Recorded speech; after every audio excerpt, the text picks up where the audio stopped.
Hello, ladies and gentlemen. Welcome to the Southern Intercollegiate Rowing Association Championships on Melton Hill Lake in Oak Ridge, Tennessee. This is the 54th running of the SIRA Championships, and it runs today and tomorrow. The grand finals will be tomorrow. Today, we've got semifinals and some C level finals and D level finals for those that didn't qualify to get to the A and B level finals. This is a great shot we've got here coming up to the starting line of the course and the restaurant at the end of the course. This is one of the best rowing venues in the country. It was one of my favorite places to coach and to row.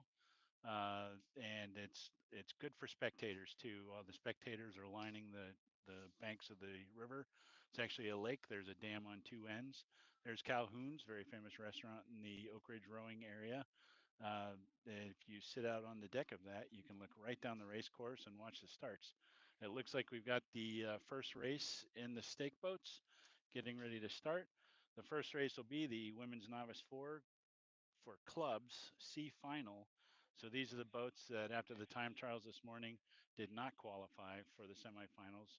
They'll run these C finals, and you can see our list in lane two. We've got Murray State from Murray, Kentucky. In lane three, we've got Duke. In lane four, we have North Georgia. And in lane five, we have LSU. The Coxswains are getting their points. Um, Looks like a very good view. The weather is excellent here. The water is good. A little bit of a quartering tailwind. So the racing conditions are great. It's sunny. We dealt with some rain this morning and some relatively chilly temperatures, but still, all things considered, for an outdoor sport, we're doing very, very well. Um, Looks like we've got a good forecast for today. There might be a little rain tomorrow, so we'll hope for the best for today. Looks like the Coxswains are getting their points. Our scheduled start time is 2:07, and we are within about a minute of that. Uh, for those of you who are unfamiliar with how rowing works, this is a 2,000-meter race, which is about a mile and 3/16.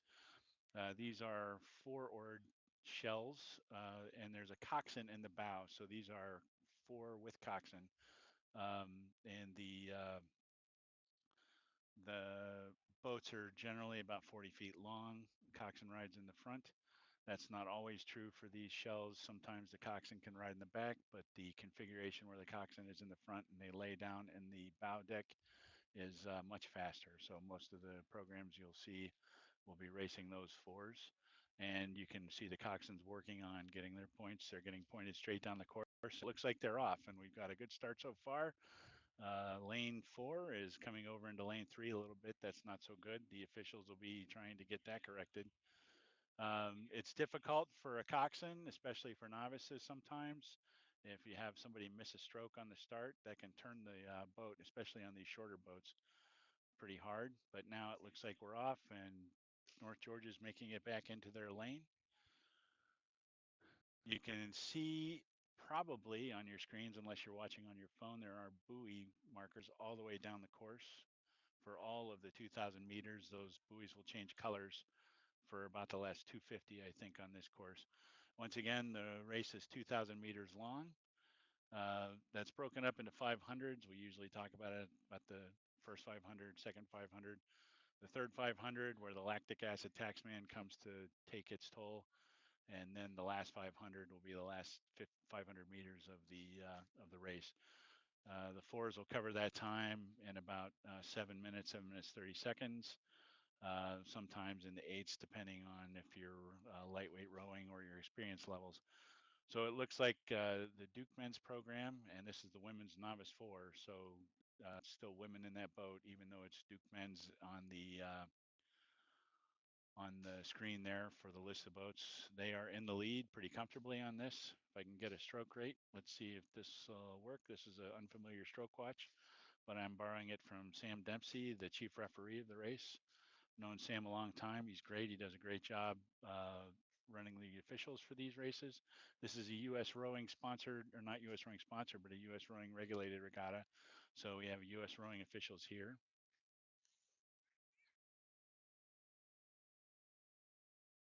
And it looks like the Duke men's women there are at about a 34.5 for their stroke rate, looking pretty comfortable. For those of you who are also unfamiliar with the sport, one of the things you can watch is one thing steering, and you want to stay in the center of your lane. If you're moving all over within the lane, you're covering more distance than you want to be covering. But again, these are novice level coxswains. For university racing like this, the novices are also called freshmen. You can have freshman or novice. The freshmen would be people who are coming in with experience, and the novices would be people who have no rowing experience. And that's one of the great things about this sport is you can pick it up at any time in your life. Looks like we're getting a challenge here from Murray State. That could be LSU. I think I have the lanes backwards. I apologize for that.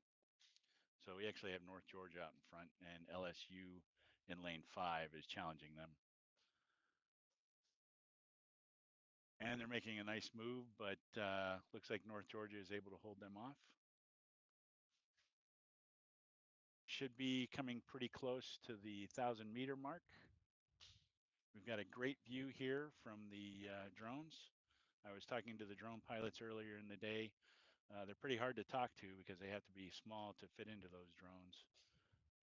It's not very easy. You have to be about 2.5, 3 inches tall.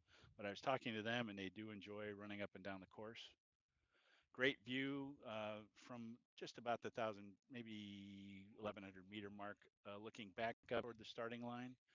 And once again, it is North Georgia out in front with LSU in second pretty comfortably. I think that is Murray State then in third place, and the Duke men's boat in lane 3, bringing up the rear there.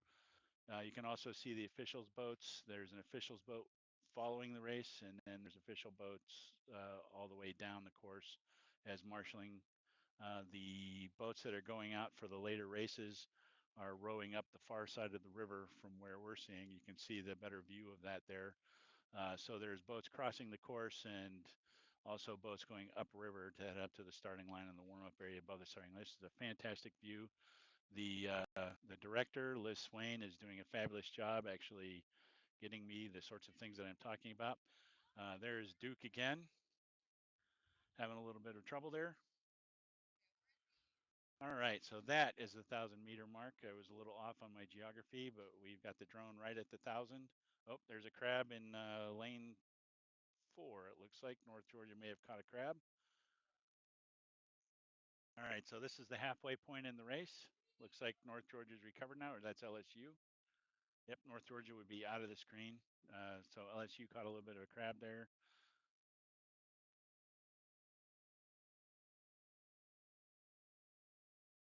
Coming right in on North Georgia, I believe that's her leaders.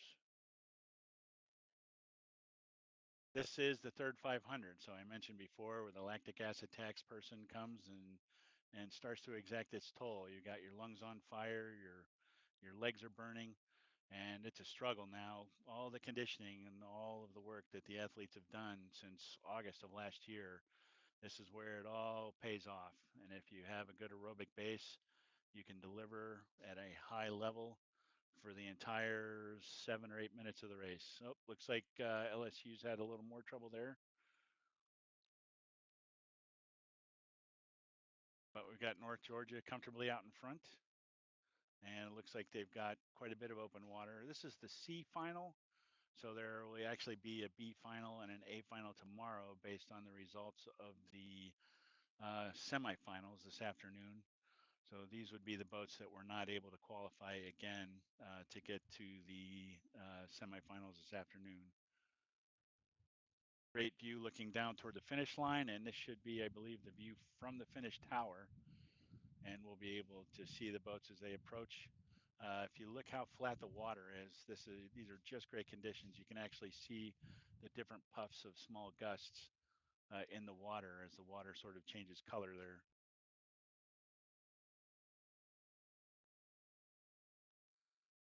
I had to hit the cough button for a second. LSU again in lane 5. They've gotten everything back and they're up and running. See the fatigue setting in on the athletes at this point.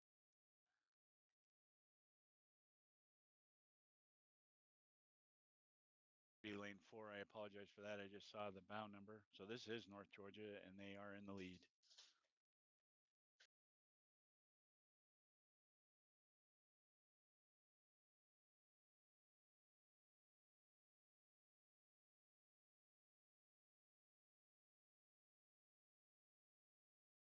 North Georgia settled to about a 32.5.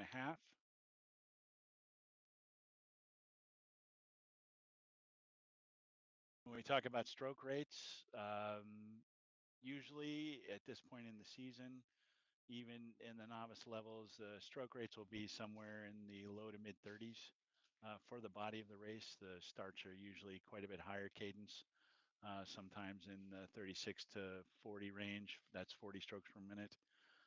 For the eights and the experienced rowers, they may be even a little bit higher than that. As you get into the later championship races for the year, sometimes those stroke rates can be up in the mid 40s for the starts. Uh, for an eight to cover 2,000 meters, usually takes about 220 strokes. That would be for the experienced boats, for the varsity men's and women's boats. For the fours, it's probably be about 230, 240 strokes, depending on the skill level. Since this is the novice, there's probably going to be a few more strokes taken than that. So you can see the view looking back from the finish tower toward the 1500. That's the mark of the last 500 starting. And you've seen that the buoys change color now. We're in the last 250 meters of the race. So this should be pretty close to the end. We'll get a view as North Georgia heads to the finish line. We'll line up in the North Georgia boat. In the bow seat is Jace Keck. In the 2 seat, Bianca Pope. And the 3 seat is Lily Dixon. In the 4 seat is Ava Goldbranson. And the coxswain is Elizabeth Zieg.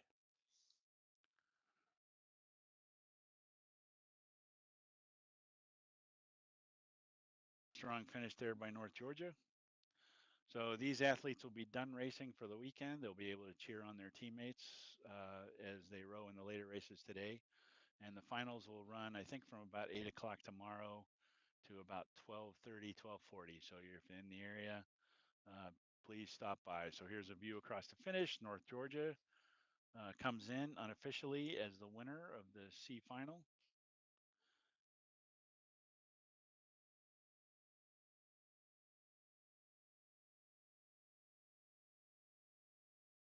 That should be LSU in lane 5. I don't think they've crossed the finish line yet, but maybe they think they did. Oh, they coasted across the finish line. All right. So that's LSU.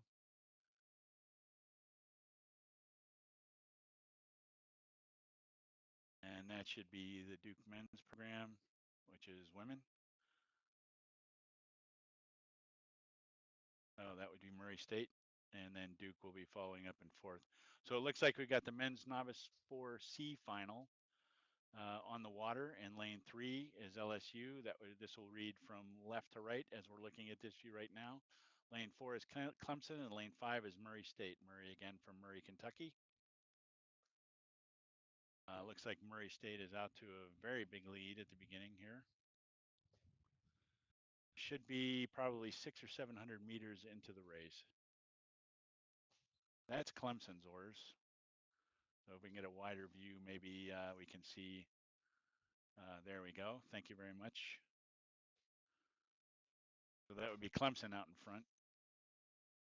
LSU is in second, and Murray State is in third over here in lane 5. That's the closest boat to us right now.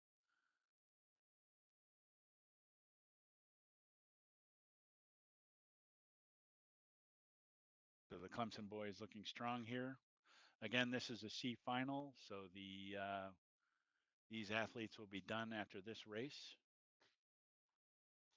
And this is all based on the results of this morning's time trials.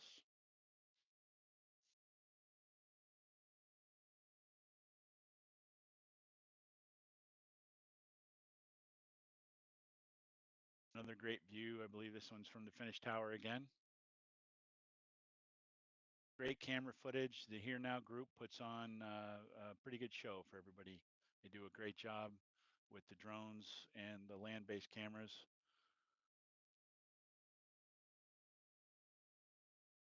Clemson out to a very big lead here with Murray State in second pretty comfortably, I believe, and then LSU in third in lane 5, which would be to the right. They should be off camera. In the Clemson boat, in the bow seat is Derek Edmonston. In the 2 seat, Saif Aga.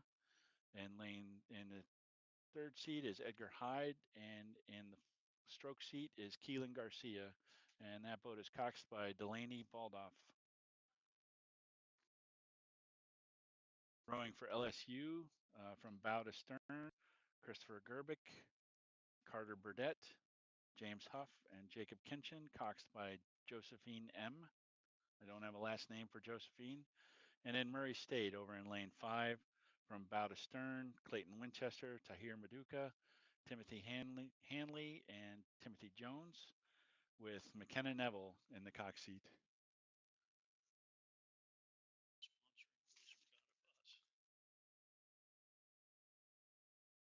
Another view here of the Clemson boys.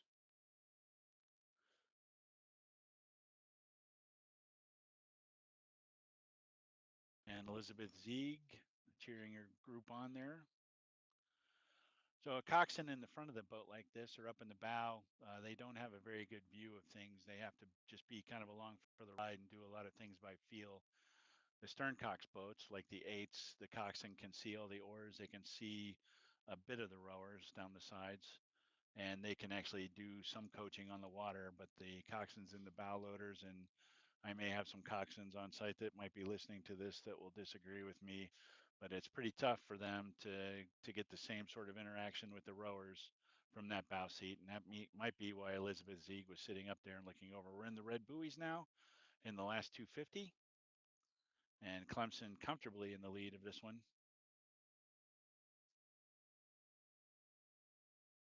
So this should be from the finish tower. You can see the athletes looking over their shoulders, see where that finish line is. From a coaching perspective, that's a no-no. We don't like the kids doing that.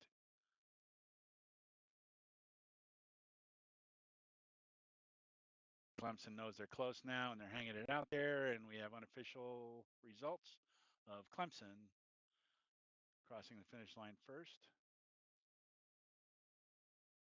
You should see LSU coming across into view here momentarily. There's a view of that. LSU pretty comfortably ahead of Murray State.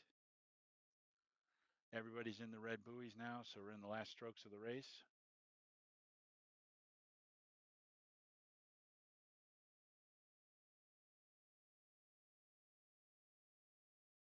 And the next race is off. The women's varsity 4C final, and this is for the clubs. There's an open level and a club level for the SIRA regatta. This is still the club level. In lane 1, we have NC State. In lane 2, Tulane. Lane 3, Northwestern State. That's in Louisiana. Lane 4, Murray State. Lane 5, LSU. In lane 6, Auburn. I'll try and make it quickly through the lineups here.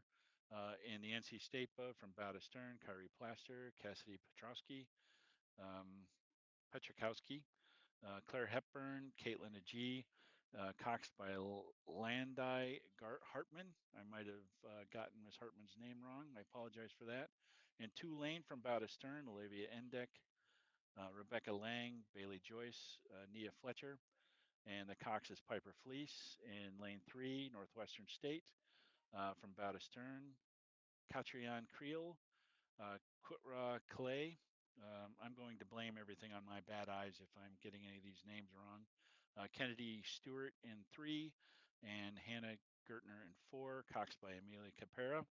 Murray State in lane 4, we've got bow to stern, Megan Brandt, Elizabeth DeMars, Catherine Miller, and Laurel Head, coxed by Alejandra Robinson. And LSU in lane 5, bow to stern, Marie Herkey, Lauren Herkey, Emma DeMario, Addison Gibson, coxed by McKinley Hobson. And in lane 6, we've got Auburn, bow to stern, Bailey Dial, Stella Howard, Olivia Cole, Aaliyah Ayers, coxed by Aubrey Whittinghill. Good view, and it looks like a tight race in the top 3 places right now. So lane 3, 4, and 5 are all hanging in there neck and neck, with Northwestern State from Louisiana in lane 3. Murray State in looks like second place in lane 4. and LSU in lane 5 that is all might have just edged into second place. And it looks like they're actually making a move on Murray State in the middle of your picture here. And LSU may have taken a little move and gotten ahead of them. Yes, that's exactly what it looks like. So the finish order has changed from what I told you. Looks like it's LSU in the lead by about a deck. Murray State in second, and Northwestern State hanging tough with Murray State. It looks like they're actually changing positions. One boat will make a move, and then the other boat will match the move. That's almost a dead heat. That's maybe a quarter deck difference as they cross the 1,000-meter mark. So this is a fantastic race here, and Northwestern State is having to work to stay ahead of Murray State and LSU. Oh, I'm sorry, LSU is having to work to stay ahead of the other two boats. Just a great race. This is what the racing's all about. You watch the time trials in the morning, and it's just boats chasing each other down the course. But this is what spring racing is. This is sprint racing. This is what we came for. This is what we trained for. Looks like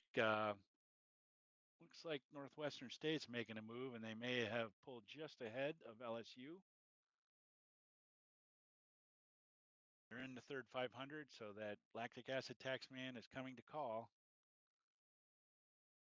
This is still anyone's race for this set of three boats here. Um, Tulane and NC State and Auburn are pretty far back from the last large view we got, but this is a really tight race. This is exciting stuff here. I think those red buoys mark the last 500. The time would be about right. We're at the 5:30 mark in this race. So again, since this is a sea level final, these athletes will be done for the weekend after this race is over. Oh yeah, this is good racing. LSU and Northwestern State are just battling it out, but Murray State's staying in contact with them. If they want to go, it's going to be time to get going now. Uh, but LSU and Northwestern State are just battling it out. LSU looks like they might have a bow ball lead, but that's all. This one could come down to a photo finish.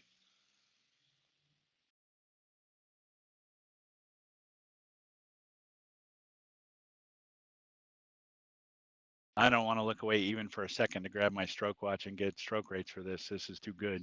So you can see the edge of the red buoys. We're coming up to the last 250. This is a view from the finish tower.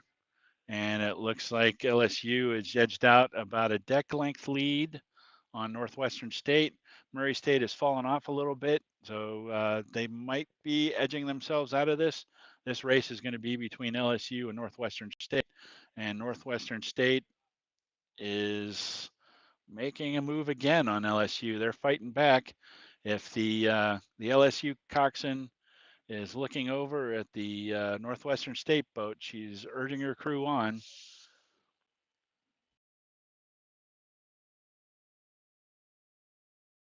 LSU boat coxswain is sitting up. This is the time that the jockeys really start hitting the horse. I think Northwestern State made another move there as we switched over this view. Nope, looks like LSU still got this one by about a deck. It's going to be a close one, and the perspective just changed a little bit again. So now we are into the last 250. That's the red buoys. Just a fantastic race. Collegiate spring racing. There'll be many opportunities around the country if you happen to be listening to this to go and watch racing. One of the good places that you can go to see what the schedules are to find a race that's close to you is row2k.com. That's ROW, the number 2, K is in kilo.com. That generally has a pretty good schedule of racing and also place to find results. Also, the Here Now website for our production people here. They have a good one. Regatta Central is another place. But I recommend if you have the opportunity and you've not done it to get out and see a race, even if you don't have athletes racing. They're still just great events. The banks of the Melton Lake here is the finish. And it looks like Northwestern State might have edged out LSU. We'll see when it comes up. Yes, Northwestern State unofficially is the winner. LSU should pop up here. It might be, yeah, that's a pretty tight race, folks. A second and 4/10. And then we'll see Murray State pop up at 8:40. That should be Auburn crossing.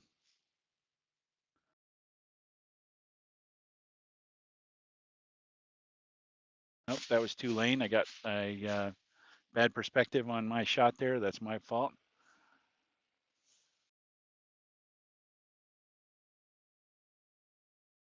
I miscounted the lanes going over. Tight race though between the first and second place boat, and even Murray State held on there for a really long time. So that's the C final of the women's varsity 4 club level. Just good stuff. Great coverage by the camera people and our director, Liz Swain. So there's your unofficial finish time order with Tulane coming in 4th.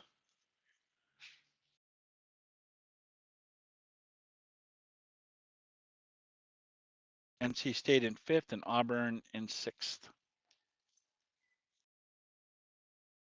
The next race is the men's varsity 4D final. D is in Delta. And they are on the water and underway in lane 2, Northwestern State again. In lane 3, Duke men. In lane 4, Auburn. From bow to stern in Northwestern State boat. Once again, that's in Natchitoches, Louisiana. If you've ever seen the movie Purple or Steel Magnolias, not Purple Magnolias, Steel Magnolias, that was filmed in Natchitoches.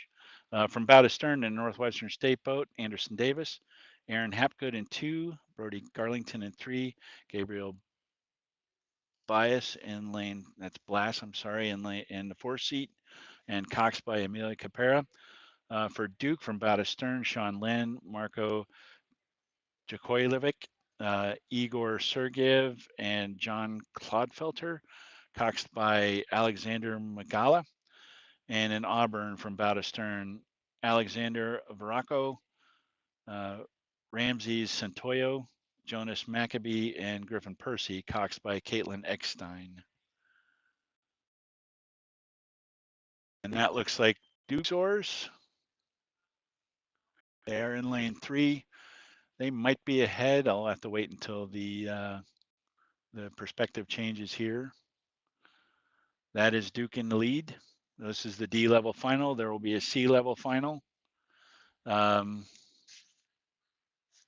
Probably tomorrow. I think for the finals that there are 4 levels. The C level final will be tomorrow, and that will be based on the finish order of the semifinals from this afternoon. So these folks again will not be racing anymore this weekend after they finish this race. They got to leave it all on the water right now, and it looks like the Duke men are doing that very thing.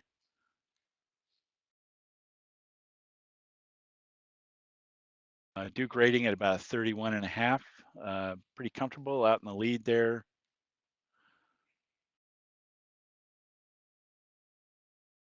Uh, 29.5 for lane 4, I'm sorry, that's Auburn. And in lane 2, 31 for Northwestern State. Duke solidly out in the lead right now with several lengths open water, so they're not being challenged. But they have a good eyeball on everybody. If the Northwestern State or Auburn boats were to happen to make big comebacks here, they'd be able to see that and respond with a lot of warning.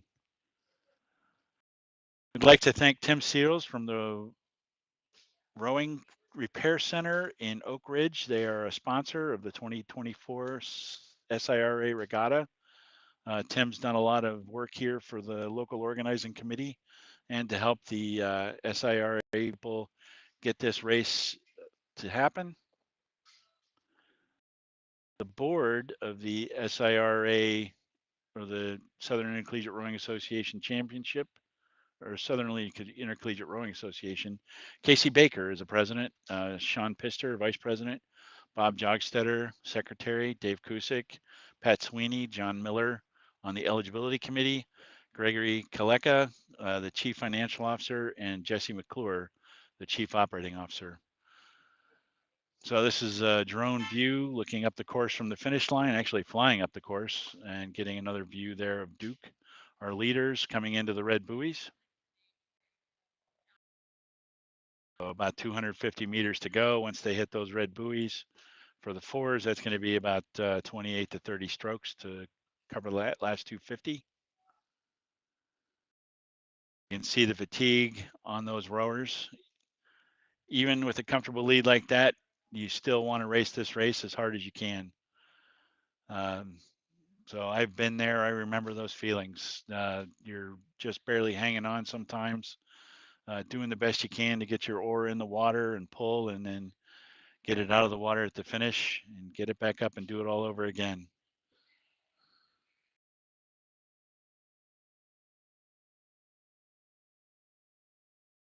This is the view from the finish tower. Once again, it looks like Duke will come in as the winner.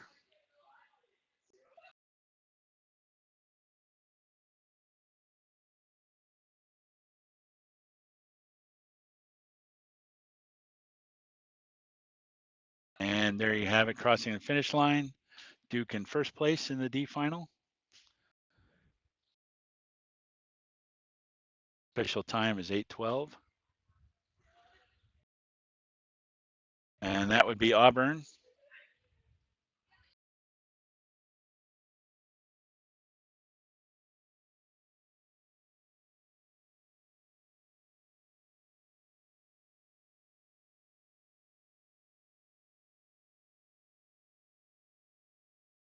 Auburn coming in second. This again are unofficial.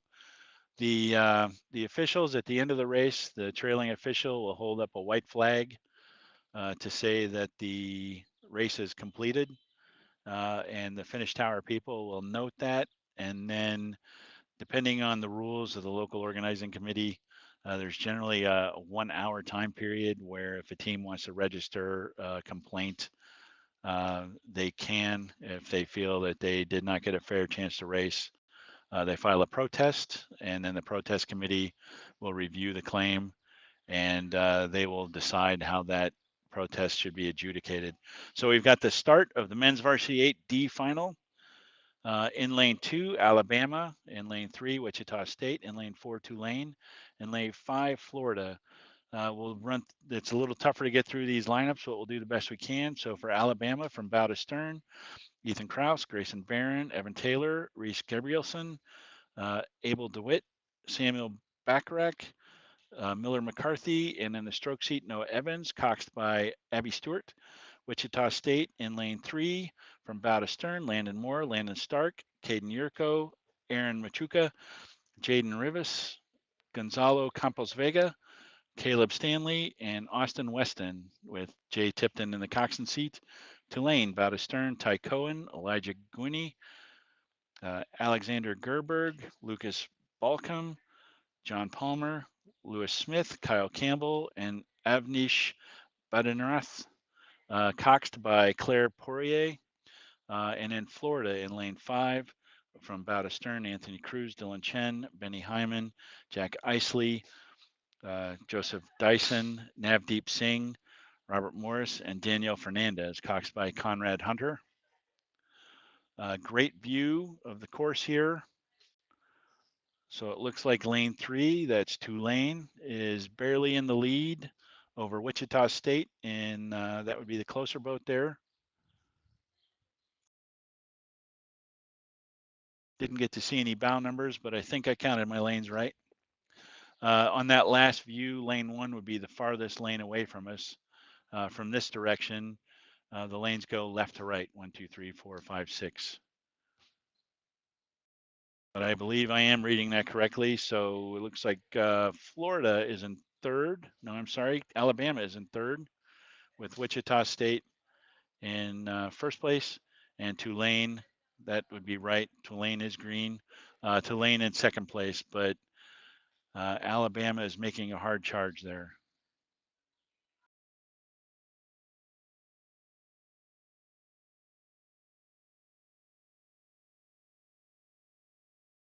Looks like a good race here. There's still plenty of race course left. Both of these boats that are trailing are in contact with the leader. Lots can happen in the last 1,000 meters of the race. 35.5 for the leaders. That would be Wichita State.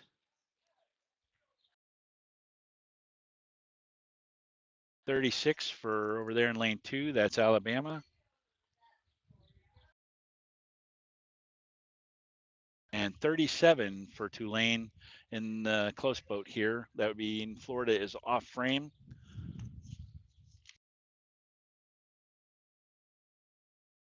Looks like Wichita State is separating themselves just a little bit, almost to open water over Alabama in lane 2, rolling up to the red buoys. Oh, Alabama's pulling back in just a little bit. One of the things you can note for the folks at home, you watch how the bow ball moves and you see the bow ball goes faster and slower. You like to have that sort of slowing down be minimized. That's what we call stern check. One of the ways to do that is to make sure that everybody is rowing together, and when everybody gets to the catch, that's the front end of the stroke, all the blades get set and everybody hangs. Right now, Wichita State pretty comfortably in the lead.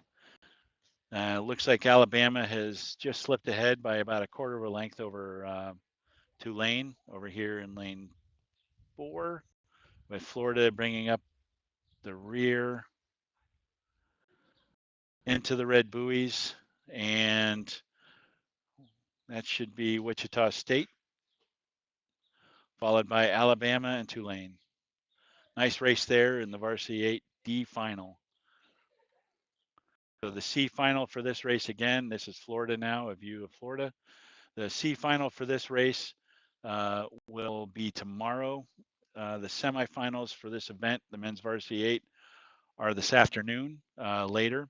And there will be 2 advanced to the grand final or the A final out of those, 2 advanced to the B final, the Bravo final, and then 2 advanced to the C final. And all those finals will be tomorrow. So Florida's crossed the line now. And we'll see them pop up. And there you have the unofficial results for the men's varsity 8D final. And we will start the semifinals in the next event. And the scheduled start time for that is at 2:47 local. So we are Eastern time here. Women's novice 4 will be the first semifinal of the afternoon. Now we finish the D finals and the C finals for those races that don't have any of those rowers rowing anymore this weekend. That would be the first boat getting into the stake boats up at the start. Like I said, there's still about 5 minutes before this race time. We'll see the rest of the boats start trailing into the stake boats anytime. Generally, there's a rule that the boats need to be in and locked on 2 minutes before the race. Not all coxswains pay attention to that. If you're too late to the line, you can get penalty and you can even be disqualified. And I've not seen that happen very much, especially at a race like this at Southern's middle of April. The coxswains should all be pretty well dialed into getting that thing to happen. One thing that can cause problems is if you have crews that are sharing boats, doing what we call hot seating. So the boat that needs to go out has to wait at the retrieving dock for the boat that's using their boat, their shell to bring it in, and then they swap out, maybe swap the oars, and then they have to head back up to the line. So that can cause some problems. But most of the time, for races like this, all of the crew that you bring to the race will have their own shell, so they don't have to do much hot swapping. Some of the smaller programs or the younger programs, those will be the ones that have to do the hot swapping.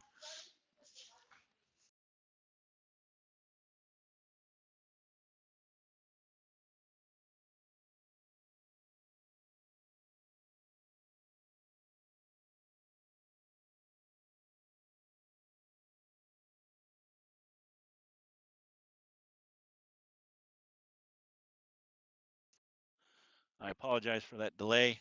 Had a very aggressive volleyball game that was happening just outside the tent, but I got them to move on. The ball kept hitting the tent, and I didn't know if that was going out over the air or not. So the rest of the boats are making it into the stake boats. We will have two semifinals for this event, which means that the top three from each semifinal will move on to the grand final, and then the second three or the bottom three will go to the B final. In lane one, we've got Florida. In lane two, Clemson. Lane three, Texas. Lane four, Emory. Lane five, Virginia Tech. And lane six, High Point. Might as well go through the lineups now. From bow to stern in Florida's boat in lane one, Eva Galvez Moreno, Grace Russo, Ann Fretwell, and Alexa Miller, coxed by Maddock and Burtis.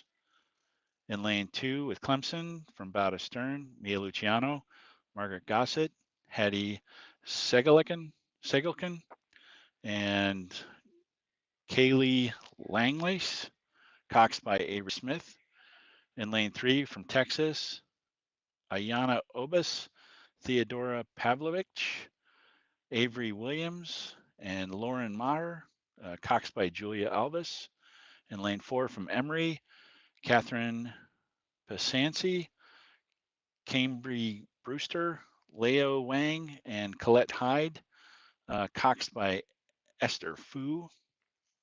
In lane five from Virginia Tech, from bow to stern, Madeline Morris, Olivia So, Emily Dorsey, Georgia Fegley, coxed by Annika Rao. In lane six from High Point, Liana Conti, Caroline Marchis, Sierra Armstrong, and Price Rinker, coxed by Aiden Dietrich. Looks like we are in the docks. Coxswains are getting their points. We've got a minute to the scheduled start of the race. The officials are doing a great job rolling this off on time. So depending on whether or not the coxswains can get their points and have everybody be ready, we'll probably start this one off right on time. And they are off. Started a minute early. So it looks like a good start.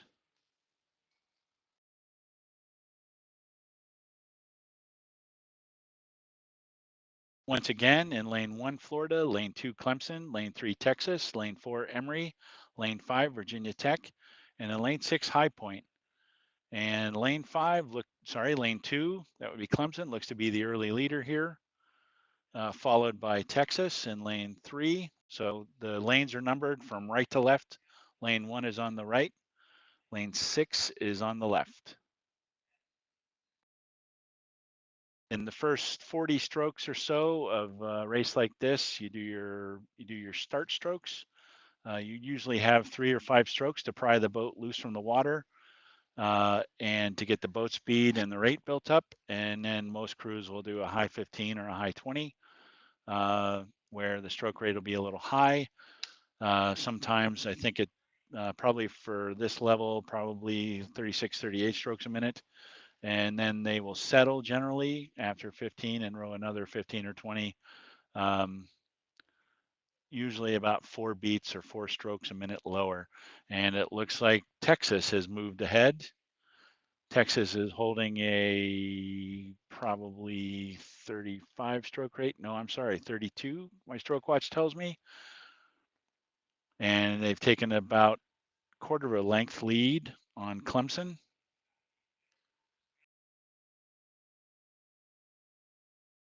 Clemson rowing at 34 and a half.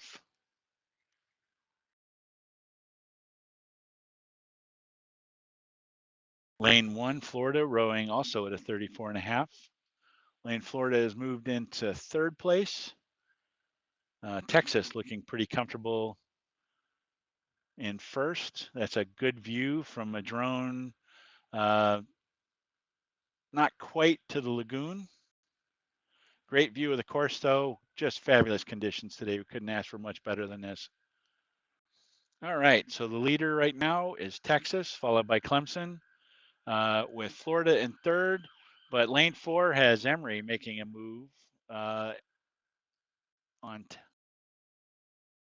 Florida. That's another view. That's a good one. And you can get a better perspective of the course here. So this is from the drone that's looking up the course from probably about the 1,500-meter mark. You can see Calhoun's and the start docks. Texas still comfortably in the lead here by about half a length. Don't want to get too comfortable though, because Clemson, I'm sure, has some speed to pull back into them.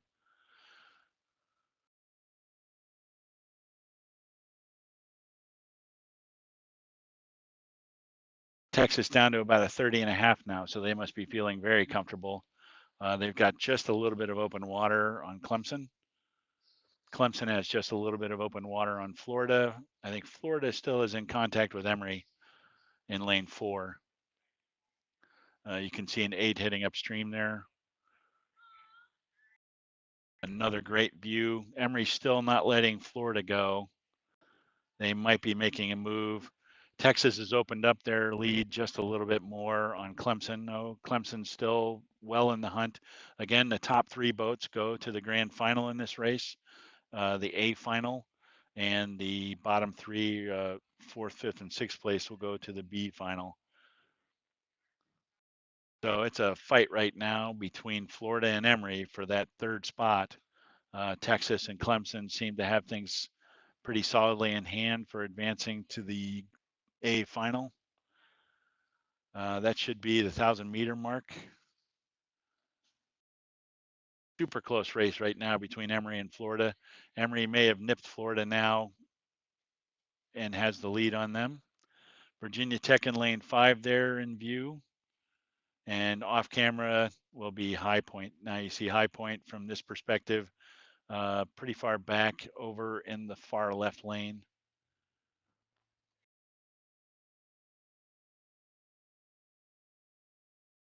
The Longhorns from Texas now opening up about half a length of open water over Clemson. Clemson at this point, they make a decision. There's really no benefit to try and catch Texas at this point. They have the opportunity to race in the B final. They just need to make sure that they're ahead of Emory in lane 4 and Florida in lane 1. Florida is still fighting their way back into Emory. Emory's got about a quarter of a length lead at this point. It's very close.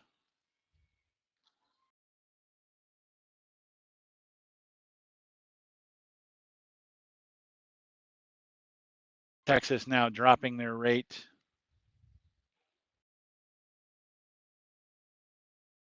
They're to 31.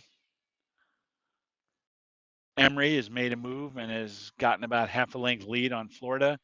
The crews can hear the folks from the tents. They're just rowing in front of them now. Sometimes that can get a crew to really light it up and go. Florida trying to hang on, not let Emory get too far ahead. They're about a half a length down. That's Florida at the top of your screen. Emory was the close boat there. Texas still solidly in the lead and opening up even more water on Clemson. Clemson's probably at this point, I wouldn't want to say in cruise mode because you don't want to get too comfortable out there. Emory and Florida could move up. Clemson just needs to hold on to that second place finish to make sure that they get to the A final for tomorrow. So Emory has about 3/4 of a length lead right now on Florida. Florida's still not letting them go. Florida inching it their way back in. They've closed that 3/4 of a length lead. They're only down about half a length. Depending on what the strategy is for the coaches and what they put together, looks like we had a crabber there in lane 5. That's Virginia Tech. Depending on what the coaches have put together for strategy, whether you decide to sprint, when you decide to sprint, how the sprints go. Sometimes crews may start their sprint at the 500-meter mark, 500 to go. Here we're into the red buoys you can see. Sometimes they may do the last 500 as a sprint, depending on how you do things. For a boat like Texas, with the kind of lead they have, you have to make the decision on whether or not you sprint at all. Sometimes you'll want to practice the sprint for the finals tomorrow. Sometimes you just cruise it to the finish line. So we're now in the red buoys here for Emory, still with a small lead over Florida.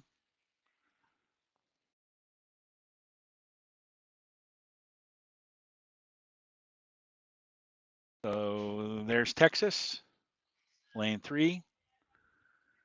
Clemson will be in lane 2, as this should be the finish line view.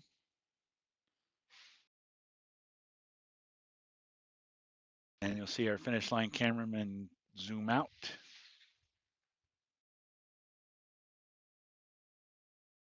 And that's the actual finish view.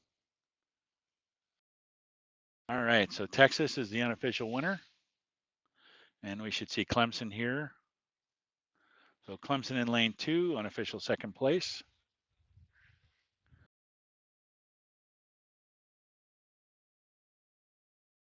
And Florida was able to get ahead. So Florida put the heck of a sprint on there and got ahead of Emory. And they will advance to the grand final tomorrow, the A final. So the top 3 finishers, Texas, Clemson, and Florida. Emory brings it in at 4th. And then we'll have Virginia Tech and High Point coming across the line soon.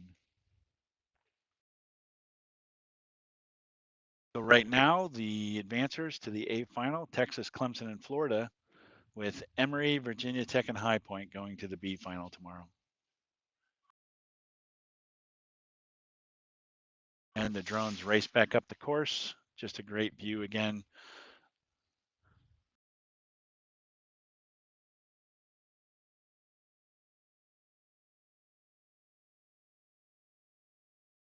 And there's High Point crossing the finish line, and that completes the semifinal 1 of the women's novice 4.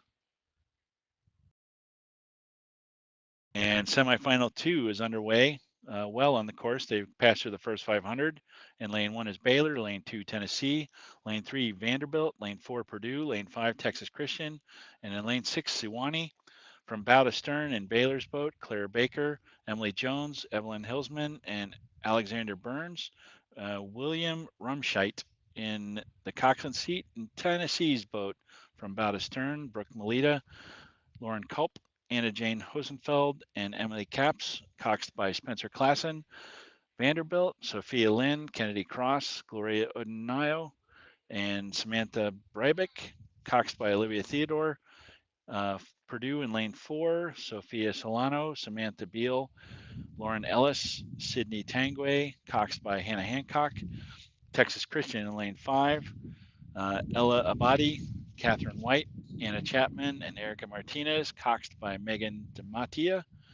And Sewanee in lane 6, Julia Becker, Elizabeth Jefferson, Ann Jefferson, Lily Hawkins, coxed by Sarah Arango Rojas.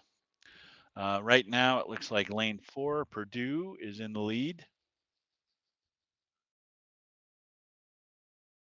I apologize. That is lane 3. That is Vanderbilt in the lead. Purdue is in 3rd. Tennessee is in 3rd. And Purdue is in 4th right now.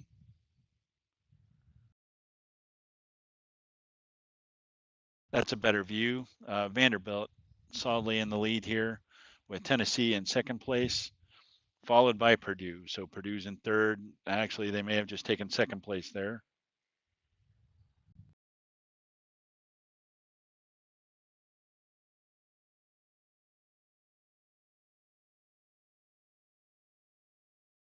That's definitely Purdue in 2nd. I can see the blades now. Vanderbilt comfortably in 1st, though.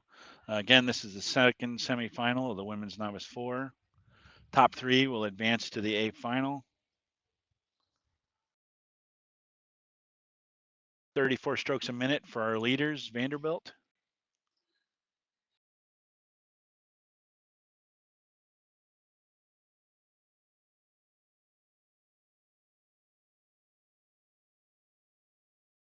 .34 strokes a minute for the 2nd place Purdue.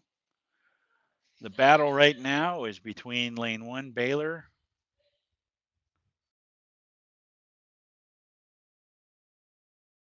That would be Tennessee, I'm sorry, in lane 2, and Texas Christian in lane 5. Thank you for the zoom in, Mr. Cameraman. Looks like Tennessee is pulled ahead of Texas Christian for 3rd place.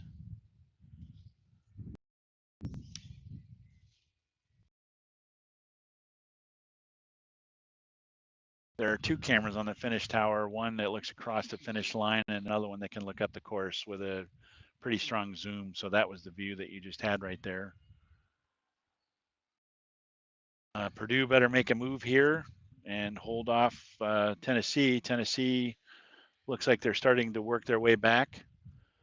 Texas Christian also still in contact.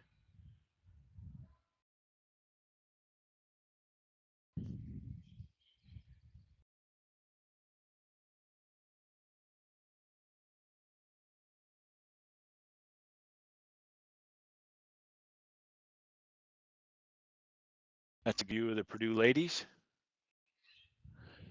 Purdue rowing on the Wabash River in West Lafayette, Indiana.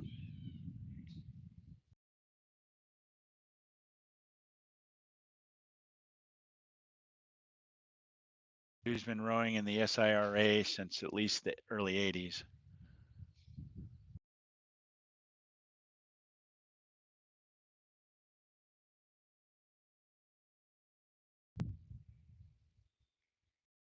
.32 and a half strokes a minute for Purdue there. Tennessee at 31 strokes a minute. From at least this angle, it looks like Tennessee has gotten far enough ahead of Texas Christian that they're going to have a pretty solid trip into the A final. They're your leaders, though, from Vanderbilt. There's Texas Christian in lane 5.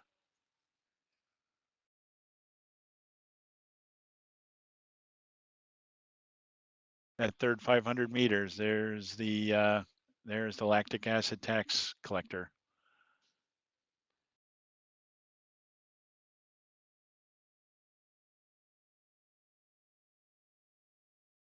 Into the red buoys.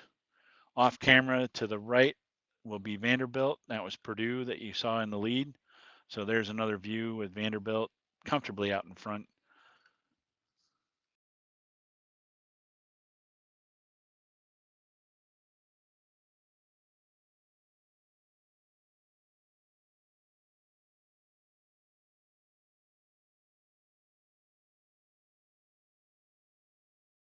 Crossing the finish line then is Vandy in first, unofficially again, until that 1 hour time passes. And Purdue, a winning time of 8:11.081 for Vandy.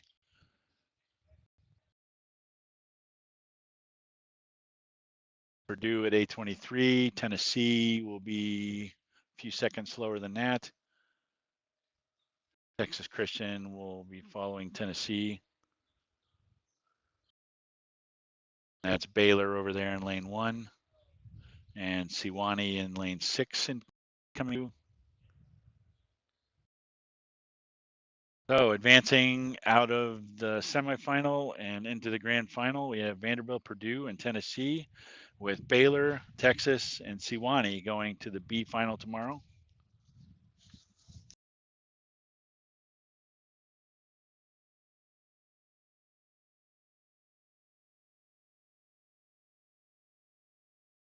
Should be a great race tomorrow. Hopefully the conditions will be as nice as this. A little bit of a crosswind right now, but the way the course is laid out with trees going down the one side there, we're pretty well protected from that crosswind. So the next race is the men's novice 4, semifinal 1. In lane 1, Central Florida, lane 2, Tennessee, lane 3, Vanderbilt, lane 4, Texas, lane 5, Emory, and lane 6, Delaware.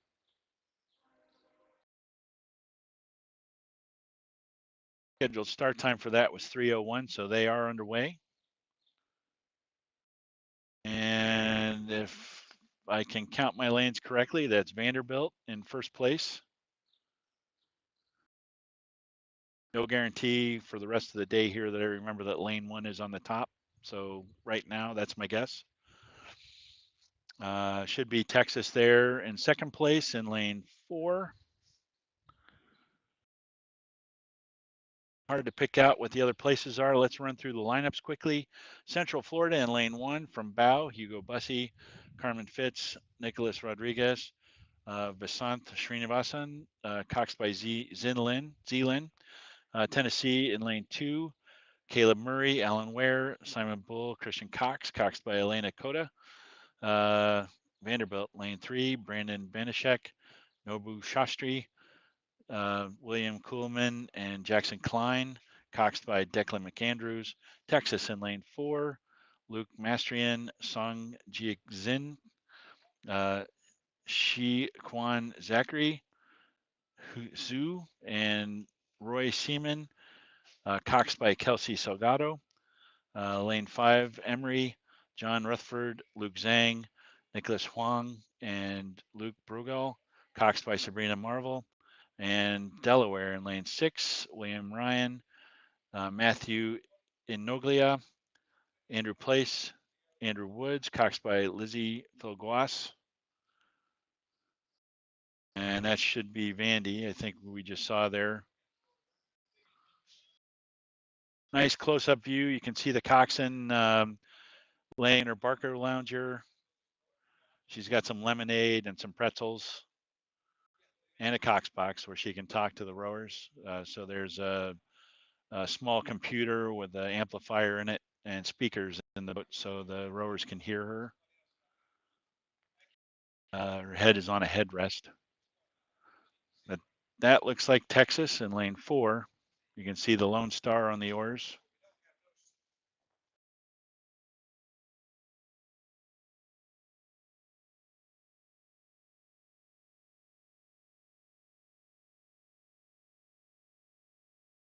So in that view, I think that's Texas in lane 4, Tennessee in lane 2, and Emory in lane 3, and way ahead is Vanderbilt in lane 3.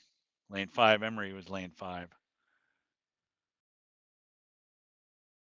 I would say that Vanderbilt's lead is very comfortable at this point. So fighting out between lane 5, Emory, and lane 2, Tennessee. Looks like Emory has the edge right now, but certainly Tennessee is not going to let them go.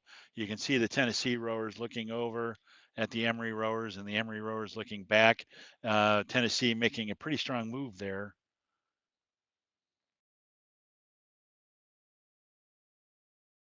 But Emory is just edged ahead a little bit. We're in the red buoys, so the final 250. Great race here between lane 2 and lane 5. Looks like Emory's nudging just ahead. Now that should be Vanderbilt crossing the finish line first. Looking back on the rest of the field, Texas then is still in second. Emory now has gained about a third of a length lead over Tennessee. See if Tennessee has the mustard to get back in there.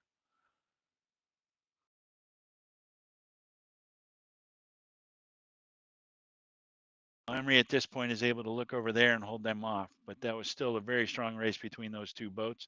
Texas coming in second comfortably.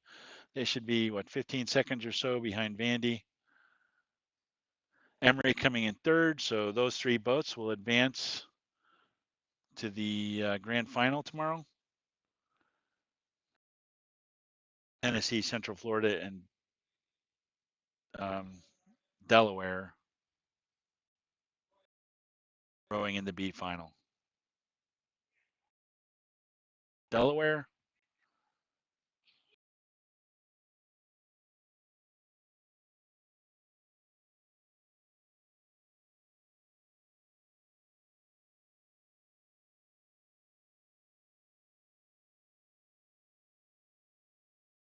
Semifinal 2 is already underway. In lane 1, Wichita State. So this will be left to right on your screen. Lane 2, Georgia Tech. Lane 3, Purdue. Lane 4, Purdue B. So we got two Purdue boats racing right next to each other. Lane 5, Baylor. Lane 6, Texas Christian. We'll run through the lineups quickly. Bow to Stern and Wichita State in lane 1. Emilio Viana, Velasquez, Uriah Beach, Mark Bergman, and William Schlotterbeck. Coxed by Kelsey Cropper. Georgia Tech in lane 2. Ali Hagazi, Rowan Paladogo, Rohan Yathishaj, and Alan Saju, coxed by Sidney Beese.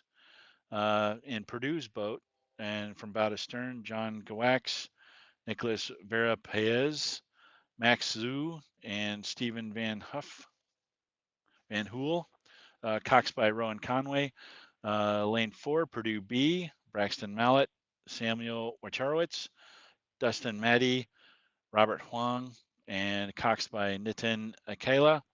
Lane 5, Baylor, Michael Kincaid, Logan Fusco, Thaddeus Galki, and Jonathan Karunana, coxed by Bryce Robinson. And in lane 6, bow to stern, Jackson Woodall, Jonathan Robles, Andrew McCardle, Dominic Cristomo, coxed by Skanda Rajnarayan. I apologize for any of the names that I've gotten wrong, gentlemen. Nice view here from about the mid course. That's the 1,000-meter mark. We just thank you, Mr. Camera Person, Mr. Cameraman. That is a Purdue boat. I can't tell you which Purdue boat, but it is one of the Purdue boats. I just know the oars. Since they're right next to each other, hard to say. That's probably lane 3. Yes, it was lane 3. So Purdue presently in the lead with another Purdue boat in lane 4 in second place.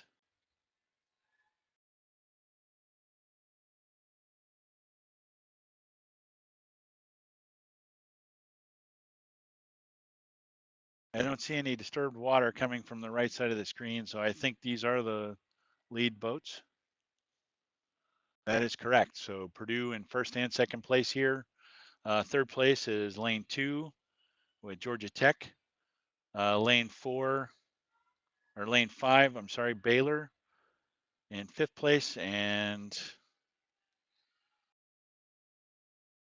Wichita State actually in sixth place in lane 1.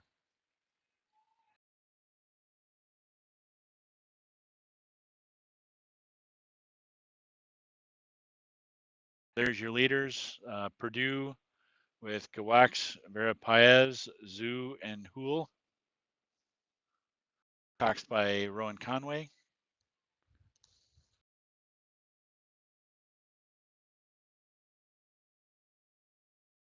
Rowing comfortably at a 32.5 strokes per minute rate.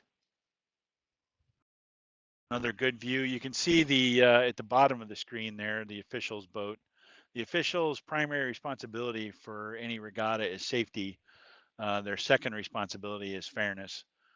So the officials will follow the race down, and as boats may encroach on each other's lanes, they will tell the boats to move from one side to the other. There's the other Purdue boat. For second place right now. But the officials may tell the boats that they move to the left or to the right. One of the other things that may happen is there may be something impeding the course, like a log floated out. They may tell a boat to stop. So the Purdue coxswain urging his group on in lane 3. They were in the red buoys there, you could see. I believe that was Wichita State in lane 1.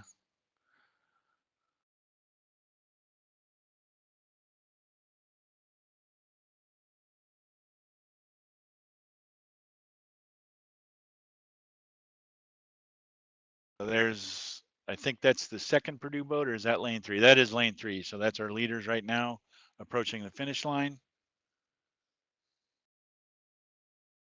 And your unofficial winners of the second semifinal of the men's novice 4 is A. with Purdue B rolling up to the finish line for second place.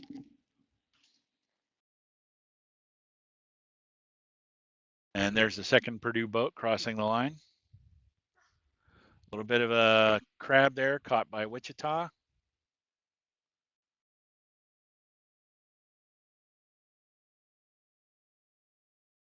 Like they were able to, no, that's Georgia Tech. I apologize for that. I think Georgia Tech was able to hold on to third place there, and they will advance. That is correct. Georgia Tech advances to the A final, followed by Baylor, Wichita, and then Texas Christian. So the three top advancers, Purdue A, Purdue B, and Georgia Tech, will go to the A final tomorrow, with Baylor, Texas Christian, and Wichita going to the B final for the second level final.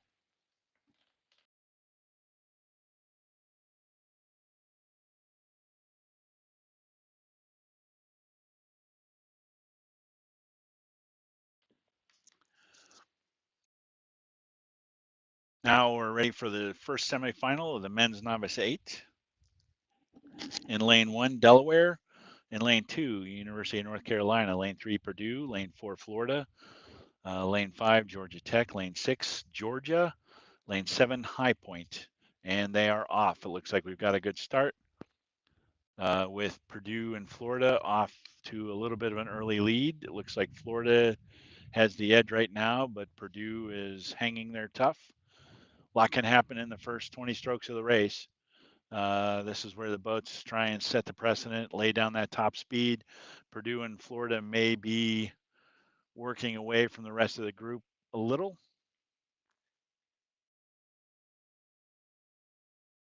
Purdue at about a 37.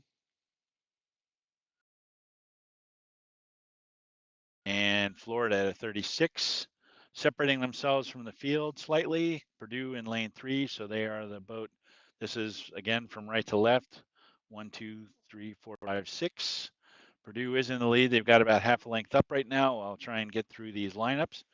In lane 1, Delaware from bow to stern. Christopher O'Neill, Hayden Atkinson, Nicholas Christensen, Maxim Mlechinoff, Tyler Zufel, Jake Timmons, Christian Cardano, Caden Smalls, Cox by Olivia Moran. North Carolina in lane 2, Holden Cannon, William Rouse, Ethan Struba, Benjamin Ashley, Jingyan Hu, Alexander Perez, Gabriel Duval, Dylan Bernheim, Cox by Taylor Bourne. Purdue in lane 3, Jack Woods, Ethan Louie, Ian Urchel, Will Fletcher, Owen Robertson, John Miller, Brady Hurd, and William McMahon, coxed by Isabella Pearson.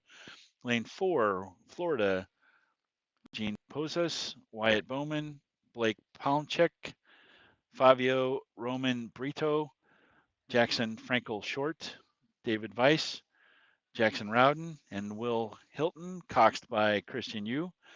In lane 5, Georgia Tech, Henry Murphy, Rapasharan Govardhan, Omar Almiron, Carson Lawler, Vikas Malapati, Vivian Shudarsan, Nikhil Iyer, Matthew Devon, coxed by Alan Saju, Georgia in lane 6, Leo Laprade, Luke Harris, Thomas Hout, Thiago Rasmussen, JT Sparing, Colby Canizaro, Chase Lessing, William Ashelta, coxed by Carrington Cruikshank, and High Point in lane 7. So there's 7 boats in this race, not 6. I'll get to that in just a second. It looks like we're crossing the 1,000 right now. I don't want to get too far out of what we're doing. Purdue is comfortably in the lead with open water on Florida right now. Yes, that's 1,000-meter mark. Let me finish off our lineups. In lane 7, Kyle Beerley, this is from High Point again, Dylan McGlynn, Benjamin Giguere, Wyatt Poole, Hugh Boyle, Anthony Phillips, Joseph Casper, and Samuel Zito, coxed by Adriana Ording. So normally this would be a 6-boat race. It looks like it's a 7-boat race, and I have no explanation for that. I haven't been given an explanation, but one possible reason is because High Point may have protested in the time trials, and they got themselves a 7th seat in this race. I'm not sure how that works. Let me see if nope, there are only 6 boats in the there are only 6 boats in the other semifinals, so that would be normally the way it would be. 2 semifinals for this event, 3 to advance to the grand final. Purdue very comfortably in the lead now with a length and a half, almost 2 lengths open water over Florida. Third place, from the best I can tell, looks like North Carolina. No, I'm sorry. It looks like Delaware is in third place with North Carolina in fourth over Georgia Tech. Georgia over Georgia Tech. So Georgia is in fourth place. Georgia Tech is in fifth. And then High Point would be the closest one to us off the screen in lane 7. So Purdue well out in front now, opening up more space on Florida. Florida has probably hit a decision point, and they are not going to try and catch Purdue. They're just going to hang with them and make sure that they stay well ahead of the other boats. There's no need to completely expend yourself to try and catch Purdue to be in the middle of the course when you know you're going to the grand final. That is a decision that goes on. If the coxswains are well coached, then they understand that. Right now, crossing the 1,500-meter mark, so 500 meters to go. Great race going on between lane 1 and lane 2, Delaware and North Carolina. Delaware has the edge by about 3 seats, but North Carolina is moving back. That's a great perspective on the camera here. North Carolina making a very strong move as they enter the last 500. You can see one of the 4s heading upstream for the next races. They all need to stop while the races are going by so they don't create a wake.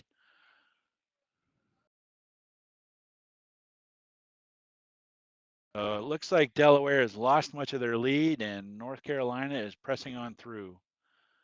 Nice move there by North Carolina. What a great race. Again, sprint racing in the spring. This is what it's all about. North Carolina looking very strong. This should be Purdue as they roll up to the finish line. You can see they've taken their rate way down. They're in cruise mode. They decided not to test the sprint. North Carolina has taken about 3/4 of a length on Delaware now. That was a great move by them. There's Purdue crossing the finish line unofficially in first place. Florida is in second at the far edge of the screen, just easing off the screen. They'll be coming into view now from the finish line. So there's Florida, will be unofficially in second place.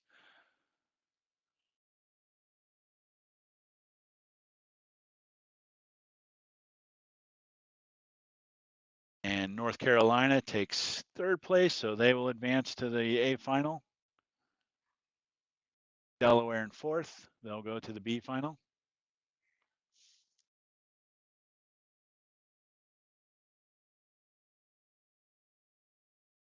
Georgia pulling in fifth, Georgia Tech in sixth, and that will make High Point seventh.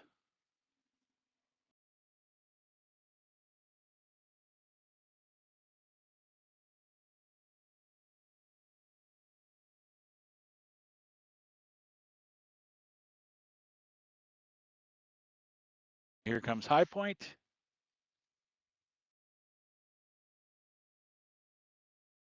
And that finishes out for the unofficial order. Purdue, Florida, and North Carolina advance to the A final. Delaware, Georgia, and Georgia Tech will advance to the B final. I do not know how they'll handle High Point. They may get to row in the B final in lane 7 again. I'm sure the officials will make that decision sometime today. I think we'll know that. Second semifinal, the men's novice 8 is underway. North Georgia in lane 1, Washington University of St. Louis in lane 2, Virginia in 3, Alabama in 4, Clemson in 5, and Florida State in 6. It looks like Virginia is pretty comfortably out in the lead there. They've got 3/4 of the length in the first 25 strokes. Let's run through the lineups quickly. North Georgia, lane 1 from Bow, Weston David, Jacob Latham, Jack Harshaw, Gabriel Lima, Tim White, Bryce Hamilton, Eric Backen, James Hudson, Cox by Peyton Meowling. Wash U in lane 2, Finn Witt, Sebastian Theller, Sammy Herzog, Finn Dornweird, Alexander Phillip, Ryan O'Connor, Ben Broker, and Jack Stickler. Cox by Ben Nickpour. Virginia in lane 3, Sam Lieberman, Stephen Wasserman, Matthew Zaragoza, Frank Biller, Clark Mollenkop, Ben and Crombie, um, Frank Vasquez, and Charles Lane. Coxed by Sarah Brewster. Alabama in lane 4, Joseph Tzomkanis, Tyler Adamski, Blake O'Connor, Parker Stewart, Aiden Frost, Braden Myers, Caleb Joseph, William Thompson, coxed by Megan Laird.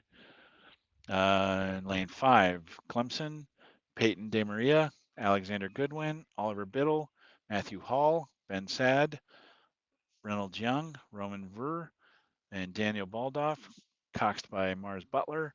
Florida State in lane 6, Alfredo Vega, Diago Noah, Ryan Schwartz, Joshua Slotin, Liam Fickling, Aiden Eckert, Brendan Felbella, and Nicholas Martinez, coxed by Layla Morford. So Virginia comfortably out in front here with a length and a half open water on lane 4, Alabama.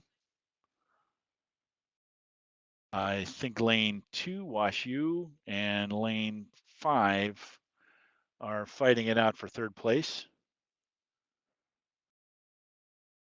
with North Georgia and Florida State bringing up the rear, but still in contact with the rest of the field. Florida State a little bit farther behind. Virginia opening up a lot of space now. So from the right to the left, so the top of the screen to the bottom, that's North Georgia, Wash U, Virginia, Alabama, Clemson, and Florida State. Crossing the 1,000-meter mark, Virginia well out in front.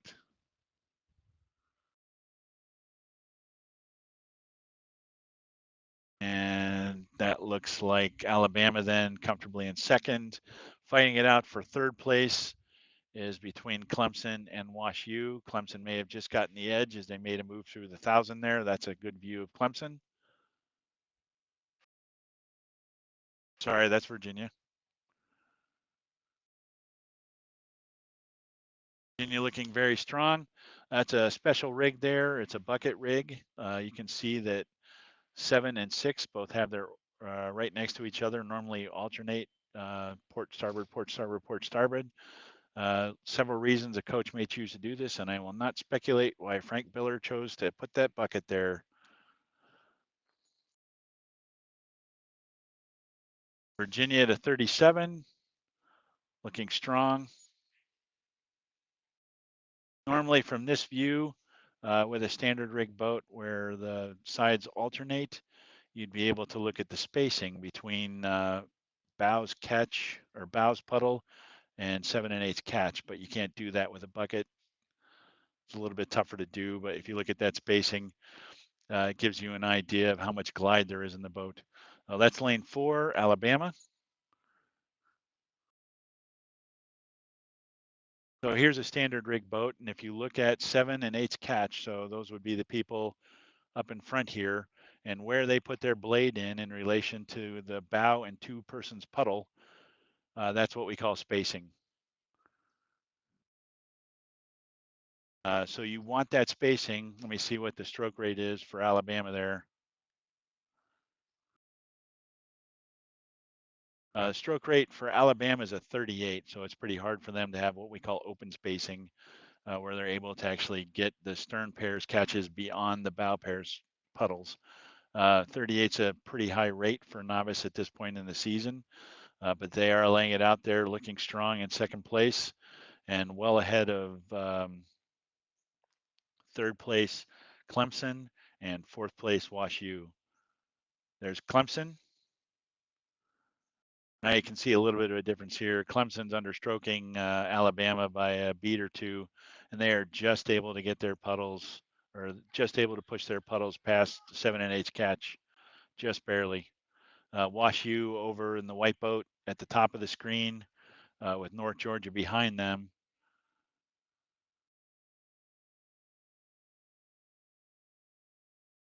Looks like Clemson was pretty solidly in third place there. Virginia still looking very strong into the red buoys. WashU trying to make a move. They're into the red buoys as well. About the last 25 strokes in those 250 meters. Now we'll see Virginia cross the line. So Virginia will be the unofficial winner of the second semifinal. And that should be Alabama. Clemson should come in third, depending on whether or not they can hold off the charge from WashU. So you'll see Alabama in lane 4 cross for second place. And then Clemson should be bringing it up. Well, it looks like WashU may have made a move. Hard to tell from this angle. It can be deceiving, but Clemson is still ahead by about half a length. So Clemson gets third. Virginia, Alabama, and Clemson will advance to the A final. WashU, Florida State, and North Georgia making it to the B final. That concludes the men's novice 8 racing for today. Next event on the course will be the women's second varsity 8 or the women's junior varsity 8 first semifinal. And they are underway.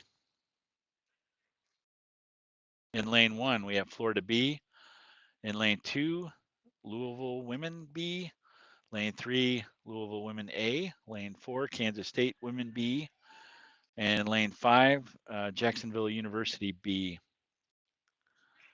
And right now, it looks like Louisville is in the lead.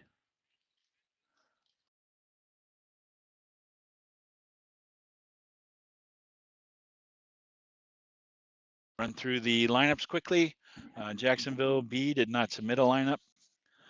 So Florida B in lane 1, Kaylee Johnson and Bow, Ashley Figura, Sydney Zernstein, Hannah Menino, Olivia Pincala, Elaine Chen, Shannon Matzner, and Elida Wells, coxed by Violet DeCredico. Louisville B in lane 2, Alexander Matthews, Stella Scott, Bria Ragukas, Victoria Irio, Alina Holder, Grace Rodebog, Deanna Wild, and Haley Coons, coxed by McKenna Billington. Louisville A, Gabrielle Zanoni, Emma Bell, Mary Noshang, Taylor Fauci, Niala Marshall, Bradley Hicks, Ciara Chavez, and Grayson West, coxed by Olivia Guarnaccia. Kansas State B in lane 4, Lorelei Harris, Harmony Liker, Madeline Navarcol, Ava Werner, Isabella Ross, Reagan Becker, Eleanor Irwin, and Lindsay DeVrig. And then no lineup for Jacksonville.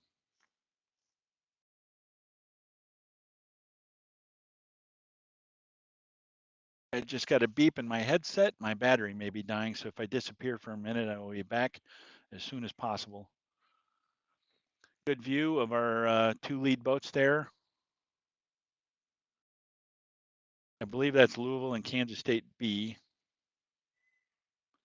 Louisville A in lane 3 ahead, and Kansas State in lane 4 in second place.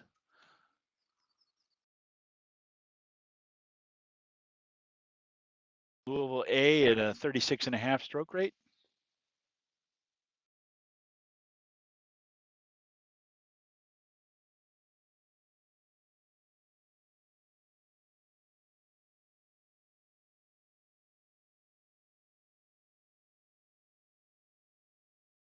That might be Kansas State. Hard to tell what's on the oars. No, that is Louisville. Lane 3. That is Kansas State. In lane 4, Kansas State. Manhattan, Kansas, rowing at a 34 stroke rate. In second place, pretty comfortably. There are 2 semifinals for this event, so the top 3 will advance to the A final.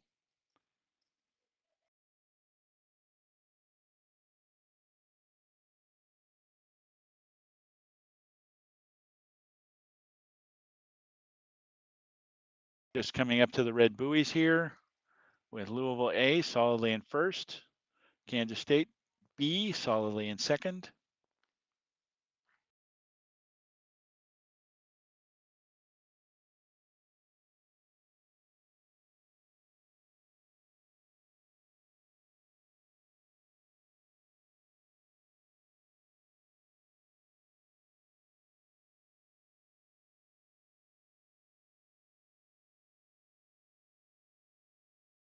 That would be Louisville B there in lane 2.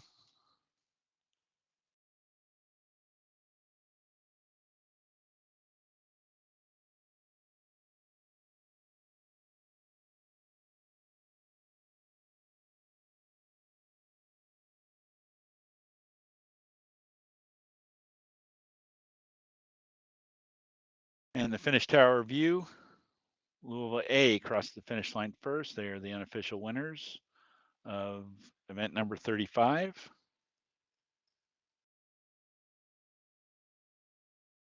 Kansas State in second. And that would be Kansas State B. Louisville B in third.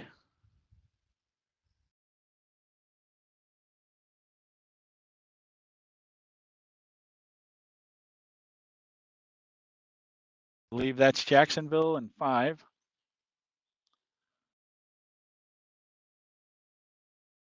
They'll take fourth. They will go to the B final. And then Florida will also go to the B final. So top 3 advance to the A final, Louisville A, Kansas State, and Louisville B. Jacksonville B heading to the B final, and Florida B heading to the B final.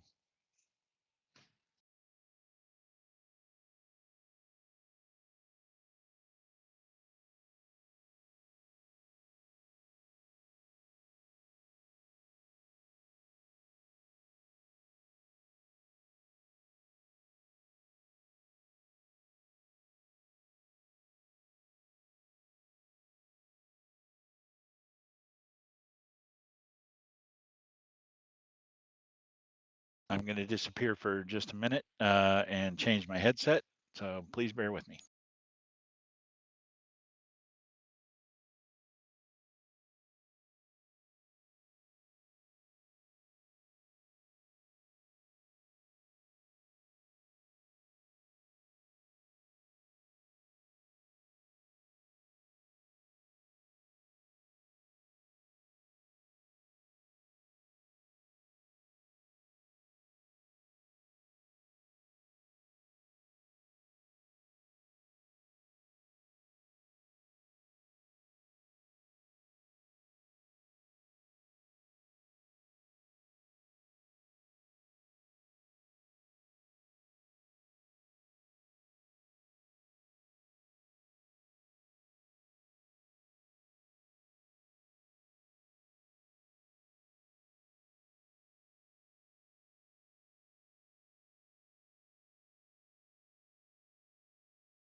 All right, I am back. Technology problems averted, and we're into the 1,000-meter mark on the second semifinal for the women's second varsity 8. May or may not have time to get through all these lineups. I apologize for if I'm not able to do that.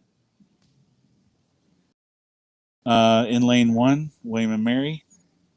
Lane 2, University of Dayton. Lane 3, Jacksonville. Lane 4, Kansas State. Lane 5, Purdue. And lane 6, Wichita State.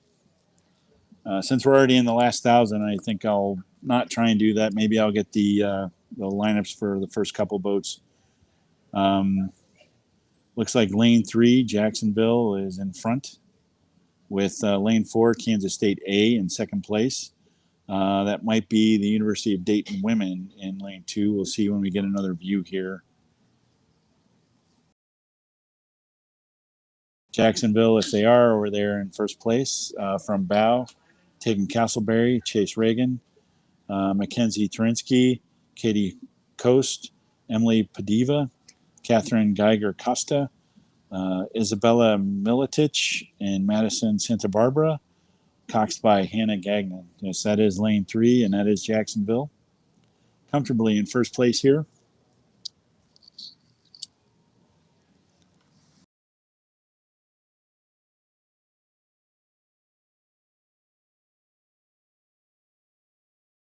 Kansas State A in lane 4 from Bow, Hallie Fee, Jaden Brandt, Katie Wood, Grace Hendrickson, Mackenzie Storm, Emily Stark, Blanca Woolmeister, and Anna Ryan, coxed by Kennedy Lloyd there in lane 4.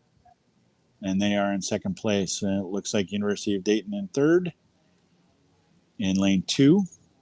So there's a view of Kansas State A. Dayton is Adriana Ulrich, Nubia Medrano, Colleen Stumbris, Kira Cotter, Madeline Costo, Molly Ure, Alyssa Tyre, and Cecilia Martina, coxed by Gabriela Gomez. That is Purdue. Purdue is Emily Slade. Emily Slade asked me to tell her parents hello from her. Kayla Manley, September Kochak, Elena Bez, Sarah Augustine, Inye Murad, Madison Lassell, and Darby Gallagher, coxed by Haley Young. There's a view of the University of Dayton women in lane 2. The University of Dayton is the Flyers from Dayton, Ohio. They row on one of the Miami rivers, the Little Miami or the Big Miami, whichever one goes through town there.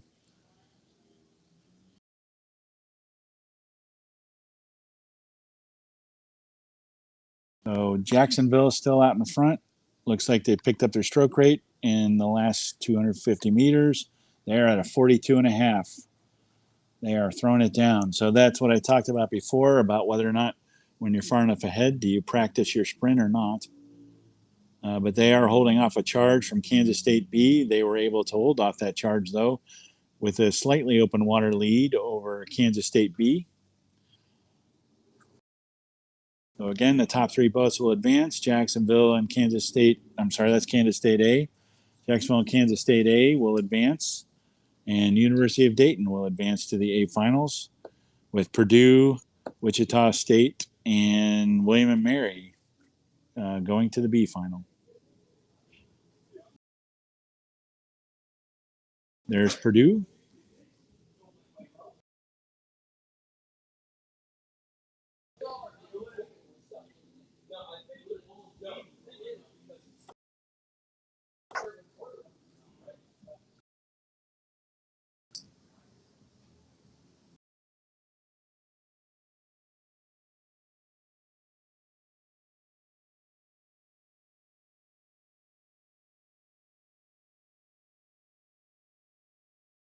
And then Wichita State and William and Mary bringing up the rear here. Wichita State looking like they've got about half a length lead over lane 1, William and Mary. Might be more than half a length lead. It's a little hard to tell from this perspective, but they're into the red buoys, ready to finish up the race. Yeah, they may have a little bit of open water on William and Mary.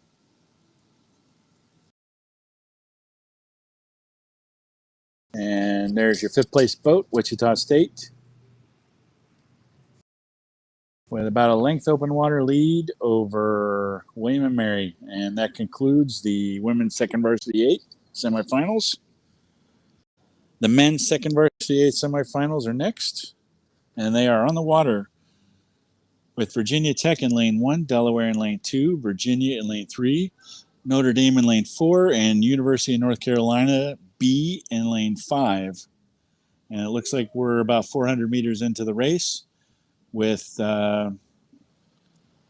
Delaware and Virginia duking it out for first place.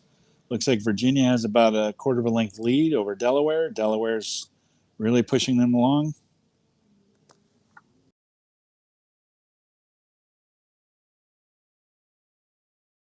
Virginia is at a 38.5.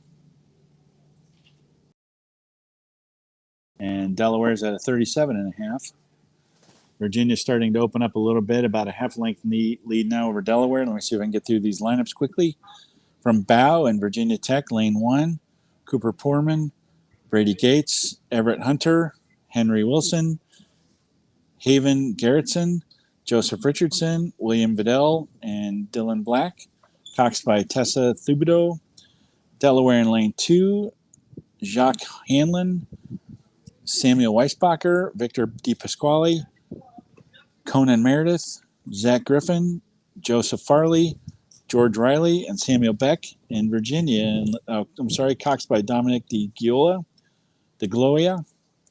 Virginia in lane 3, Nathan Lindley, Jonas Rutzel, Spencer Hurst, Cade Shaw, Benin Crombie, Sean McDevitt, Caden Kowalski, and Ian Forer. Coxed by Celia Chang. Lane 4, Notre Dame, Jude Coles, Stephen Kelleher, Robert Richardson, Thomas McWhorter, Kevin Gallagher, John Fredrickson, Cole Schoenborn, and Vincent Milano, coxed by Lily Hurt. North Carolina B in lane 5, Eli Brett, Nathaniel Ward, Jackson Kralik, Brendan Lynch, Carter Chapman, Evan Phillips, Asher Singh, and Jacob Edmonds, cocked by Sam Perry. We'll be viewing right as they're coming up to the 1,000-meter mark. And Virginia now at a 36.5 with about a 3/4 of a length lead over Delaware at a 37, followed by Notre Dame.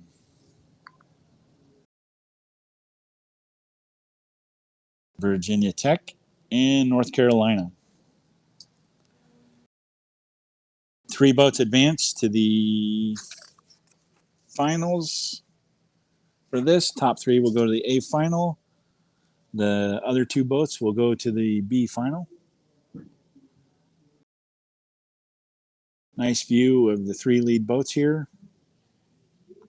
Virginia, Delaware, and Notre Dame. Notre Dame pushing their way into Delaware now.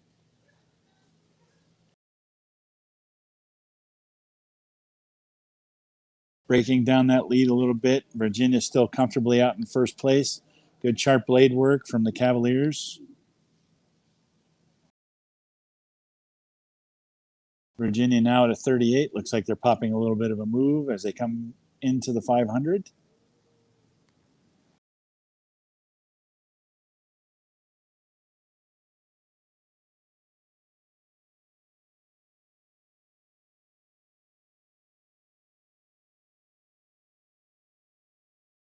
That's Virginia Tech over in lane 1. Looks like their bow marker is a shark fin.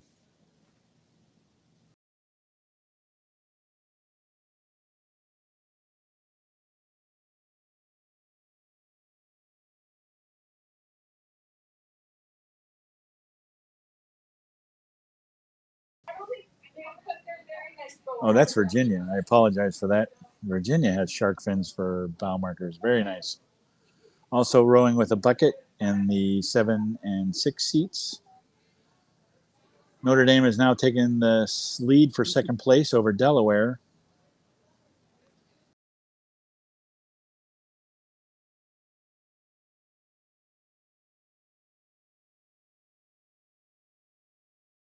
Holding about a 1/4 of a length lead over Delaware. Delaware pressing back. Should be coming up to the last 500 here, if we're not already in it. Virginia still comfortably out in first place. Notre Dame in second. Delaware in third. Virginia Tech and North Carolina back. If Notre Dame can hold on to this lead, it looks like Delaware just bumped their stroke rate a little bit. Sprints are starting, last 250 meters. Notre Dame's got to look over, see Delaware moving. Looks like Delaware took a seat or 2 back, continuing to press. Virginia's still comfortably able to cross the finish line in first place. Looks like Notre Dame will be able to hold on to second.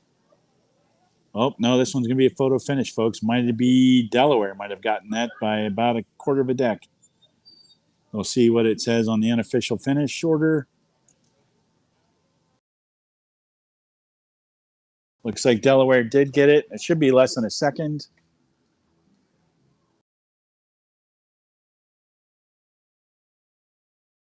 It was 0.2 of a second.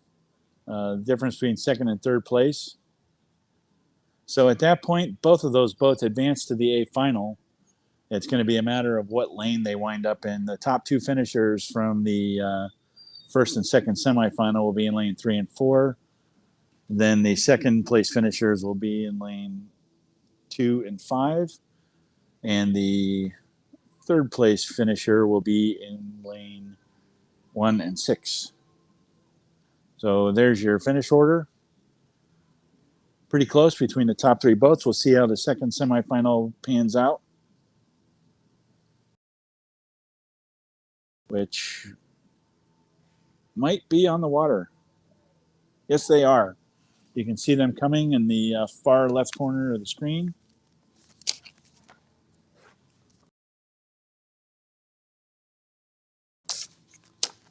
Our boats in this race: in lane 1, Virginia Tech; lane 2, North Carolina; lane 3, Jacksonville; lane 4, Purdue; and lane 5, Purdue B. So that would be their 3V. It looks like Jacksonville and Purdue are battling it out for first place, with Jacksonville having the edge. Try and get through the lineups here quickly. Just cross through the 500. We've got a little bit of time, I hope. Virginia Tech B in lane 1, Gavin Smith from Bow; Ryan Lee, Ryan Lewick, Austin Beauchamp, Logan Wood, Christian Font, Ryan Lamelin, Spencer Wade, coxed by Annika Rao; North Carolina in lane 2, Mark Bauer, Connor Lamb, Samuel Radigan, Jonah Rubin, Jacques de Ramel, Logan Gately, Paul Ahern, and John Liu, coxed by Karen Jordan. Lane 3, Jacksonville from Bow, Nicholas Soros, Logan Veal, Jack Galvin, James Kearney, Chase Ritchie, Dylan Carmody, Logan Denny, and Davis Leonard.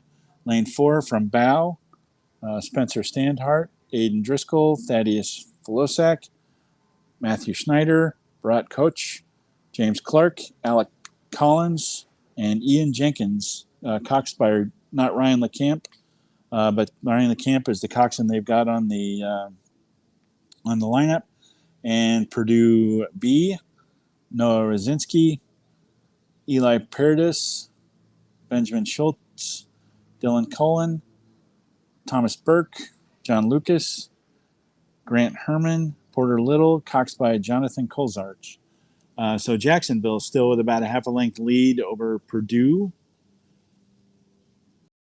with the Purdue B boat, it looks like, in third place. Purdue trying to make a strong move here. Jacksonville's got a little bit of a lead and holding off.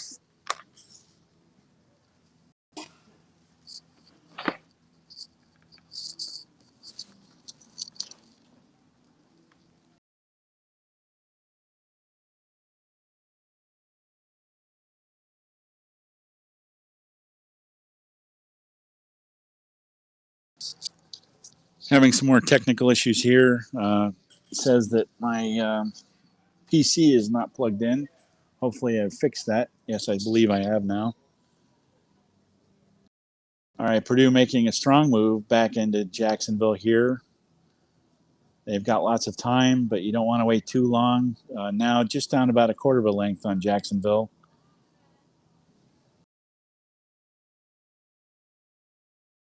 Nice strong move by Purdue. Let's get some stroke rates. Purdue at a 36.5. And Jacksonville at 37.5. So there's another little bit of perspective. Right now, just about a quarter of a length difference between the two boats. As we roll up to the 500-meter mark, this is a great race for the top two places in the second semifinal of the men's second varsity 8.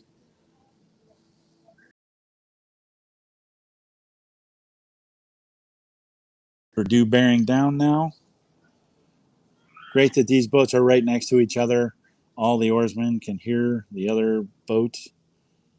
They can sense them. They can feel them. They don't have to look over.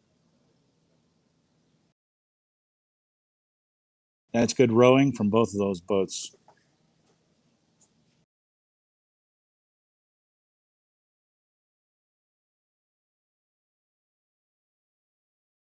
Jacksonville maybe taking a little bit more of an edge. They're trading stroke for stroke right now, though, with the Purdue B boat bringing up third place into the last 250 meters and the finish line. We got about 11 strokes to get there. Can Jacksonville hold on? Purdue's final charge. Purdue's making it. It's a charge.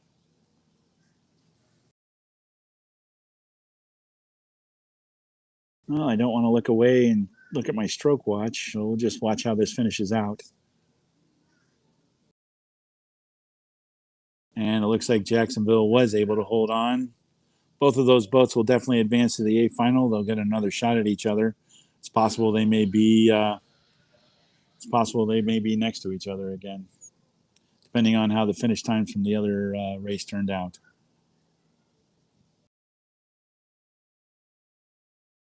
So Purdue takes second and third place. Jacksonville, Purdue, and Purdue B will advance to the A final. North Carolina and UNC will head to the B final. So that concludes the men's second varsity eight. Next on the water will be the women's varsity four club semifinal one. One of two semifinals for that event.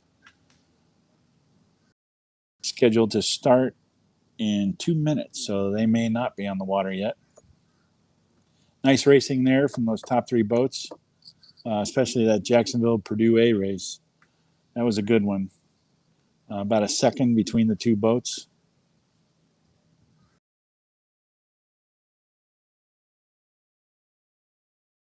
And it looks like the women's race is underway. In this race, Clemson in lane 1, William & Mary in lane 2, Virginia Tech in lane 3, Vanderbilt in lane 4, Georgia Tech in lane 5, Liberty in lane 6. From bow in lane 1, Clemson's boat, Peyton, Virginia, Arnett, Jaden Shea, Riley Bogdan, and Nia Barnes, coxed by Arav Patel. William & Mary in lane 2 from bow, Len 4, Claire Duckworth, Catherine Volgazong, and Madeline Ludwig, coxed by Emma Goss. Virginia Tech in lane 3, Sarah LaRose, Catherine Olmett, Georgia Frederick, and Shelby Waters, coxed by Jacob Kawada. Vanderbilt in lane 4, Emily Miller, Chloe Zhao, Ella Drzowski, and Alexandra Galler, coxed by Sophia Brown. Georgia Tech in lane 5, Helen Poole, Lauren Wilson, Ansley Boutwell, and Faith Zhu, coxed by Allison King. And Liberty in lane 6, Caitlin Kinsella, Evelyn Edwards, Christiana Loden, and Rachel Teague, coxed by Eva McCauley. Very tight race in the top 4 places, with lanes 2 through 5 all within half a deck of each other. So that would be William & Mary, Virginia Tech, Vanderbilt, and Georgia Tech all right in it, with it looks like now William & Mary and Virginia Tech starting to separate out a little bit from the rest of the pack. So the order from the top of the screen, or now from left to right, is Clemson, William & Mary, Virginia Tech, Vanderbilt, Georgia Tech, and Liberty. And it looks like William & Mary and Virginia Tech are in a hot race for first place. And Vanderbilt and Georgia Tech are in a pretty hot race for third. Great view up the course from our drone pilots. Virginia Tech may have just pulled ahead of William & Mary slightly. That's lane 3. That's the yellow boat. Nice view as we roll up onto the cruise there.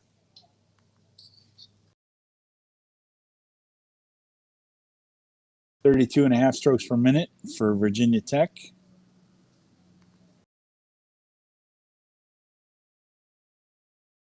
and 31 strokes per minute for William and Mary. They've pretty well separated themselves out from the rest of the group, though. 3 advance out of this semi into the grand final or the A final, and 3 will go to the B final. Great duel here between Virginia Tech and William and Mary. Virginia Tech still holding a slight lead.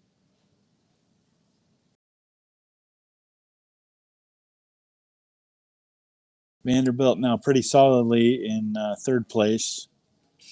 Georgia Tech falling back. They have open water lead on Georgia Tech. Georgia Tech has an open water lead on Clemson over in lane 1, with Liberty behind Clemson.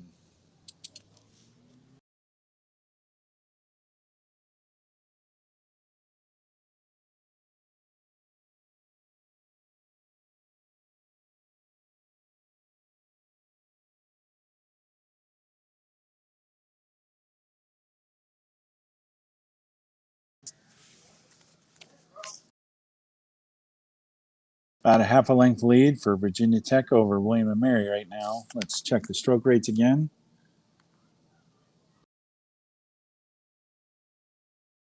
.34 strokes a minute for Virginia Tech.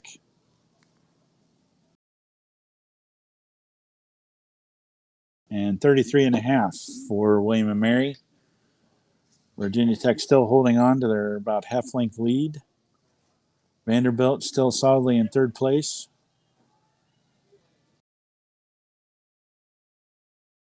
The crew is coming down now in front of the spectator tents and the alumni tents and the Parents Club tents.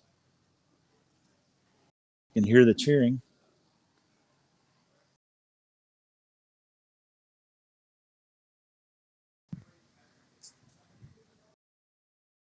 That's always a great feeling for the athletes on the water, to hear their teammates, their alumni, and the parents cheering them on.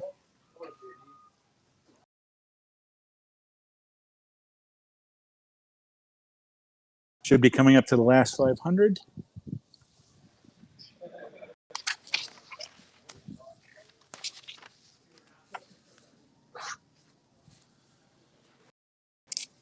Great view of the Tennessee countryside there.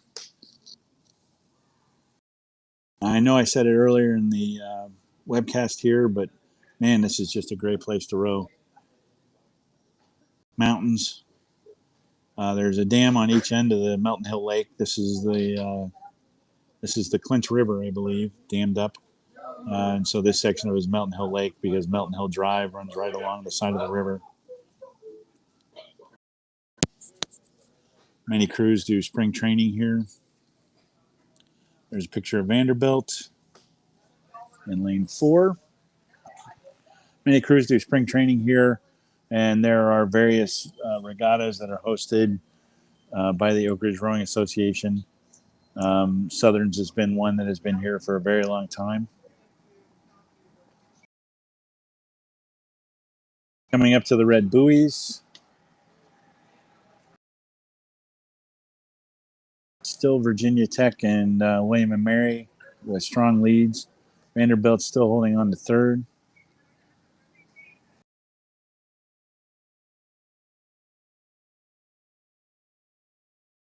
There's the ladies from Georgia Tech. And again, that's a good view of the recliner that the coxswains lay in. The bottom half of their body is generally under the bow deck there. And their cox box with the pace coach and everything is right there so they can see it and see they're wearing microphones. So now Virginia Tech will cross the finish line first, unofficial winner of the first semifinal of the Women's Club Varsity 4. So again, the difference between the club and the open, they're all collegiate athletes, but the clubs are certainly the smaller programs, with the open women being the larger programs. Sometimes even the larger programs will race in the clubs. I mean, technically, if you use Purdue as an example, Purdue is a club. It's not a varsity sport at Purdue. and they have a mix of boats in club level and open level.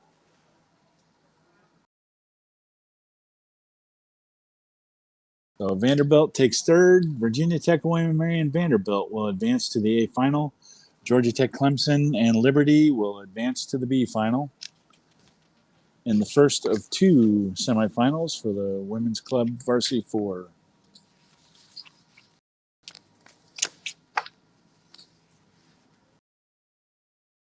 Semifinal number 2 on the water, coming up to the 500-meter mark. We have Clemson lightweights in lane 1. Lane 2 is Florida State. Lane 3 is Washington University. Lane 4, Texas. Lane 5, University of Georgia. And lane 6, Baylor. Running through the lineups quickly from bow in lane 1, Clemson, Jenna Gerstauer, Allie Mueller, Rachel Anderson, Devin Pytel, Cox by Ashley Wilkins. Lane 2, Florida State, Emily Nidell, Sophia Reynoso, Parker Smythe, and Adair Connor, coxed by Samantha Schwartz. Wash U in lane 3, Shira Pardo, Emily Chang, Bren Mueller, and Tata Tour, coxed by Simi Rajgopal. Lane 4, Texas, Anna Pupon, Alyssa Twapin, Robin Gillis, and Mila Wetz, coxed by Gabriella Komanek. In lane 5, Georgia, Hannah Dobkin, Jewel Kritzow, Samantha Fallon, Gwen Wentworth, coxed by Miranda Obrero. And in lane 6, Baylor, Isabella Alcazar, Christina Pendleton, Faith Austin, Elise Easton, coxed by Ty Jones. And this should be coming up to the 1,000-meter mark. It looks like Texas is in first place, followed by Wash U and Florida State. Possibly Georgia in there, with Florida State battling it out for third place.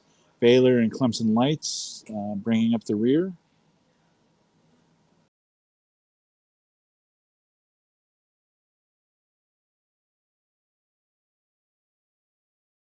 Lane 2, Florida State's making a pretty good move. They may have pulled up on Texas and Wash U. Texas still in the lead, however, in lane 4 there.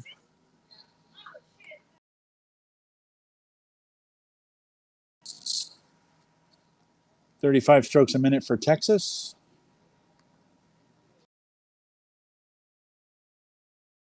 35 strokes a minute for Wash U. Georgia making a good move, maybe getting ahead of Florida State over there in lane 2 for third.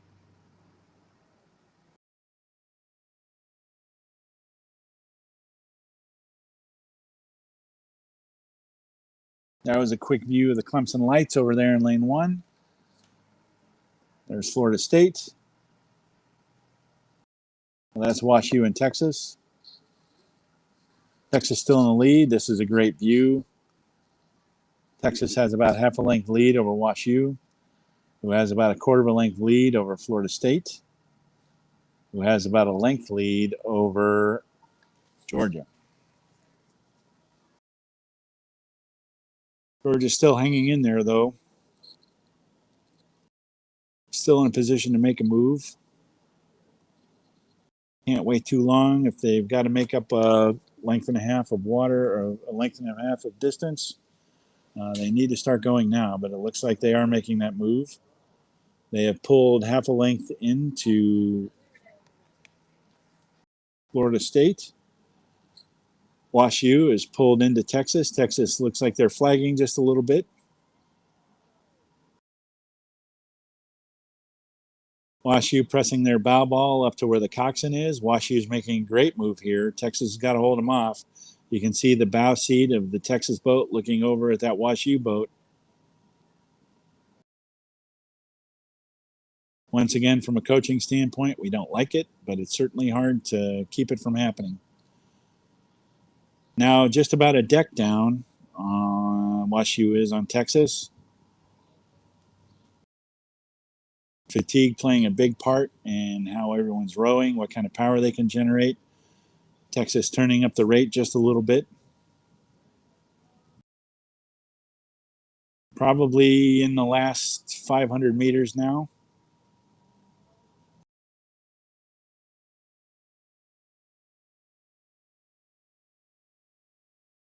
Very tight race in the top three places.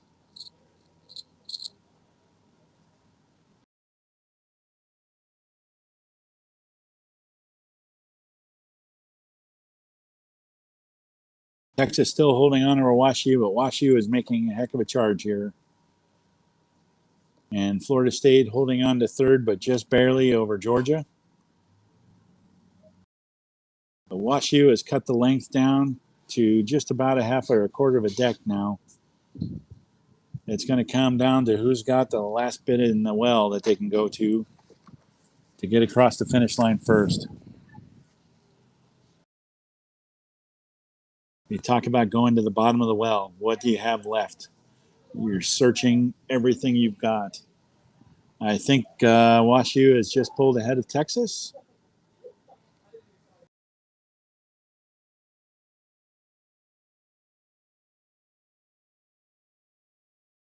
Like quite a bit of pain now felt by both these crews.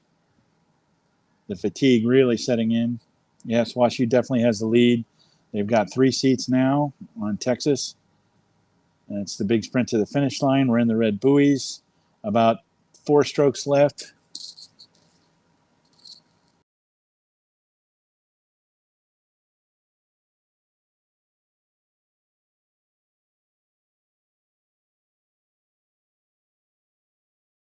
That was a bad count. I hope nobody holds me accountable for that one. WashU is the winner unofficially, with Texas coming in second, Florida State coming in third, and Georgia coming in fourth.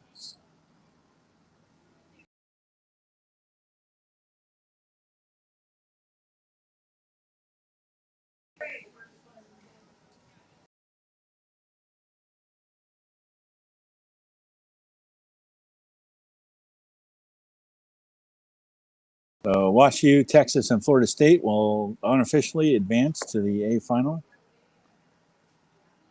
Georgia, Baylor, and Clemson lightweights will go to the B final. And that concludes the club women's varsity 4. Next event up will be the women's varsity 4 open semifinal 1.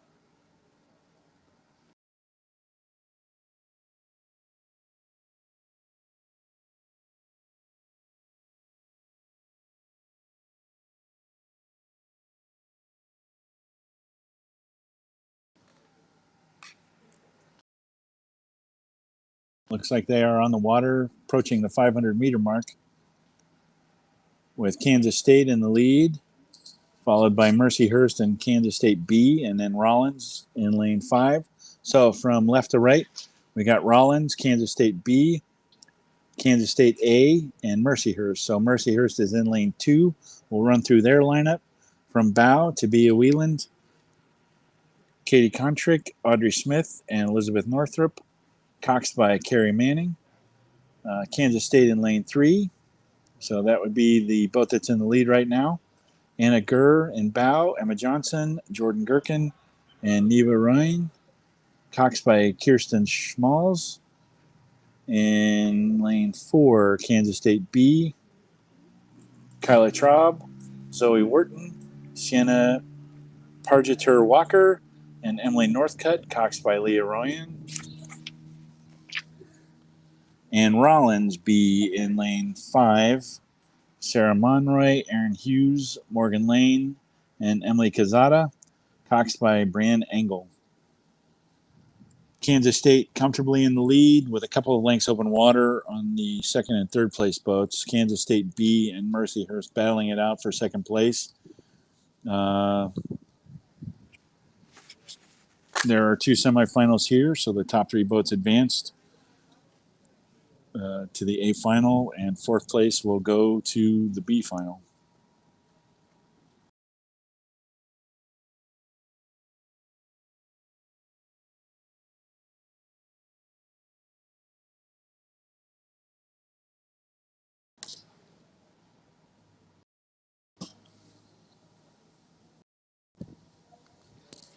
.35 strokes a minute for the leader, Kansas State in lane 3.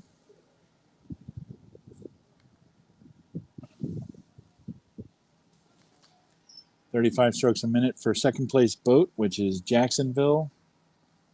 I apologize, Kansas State B.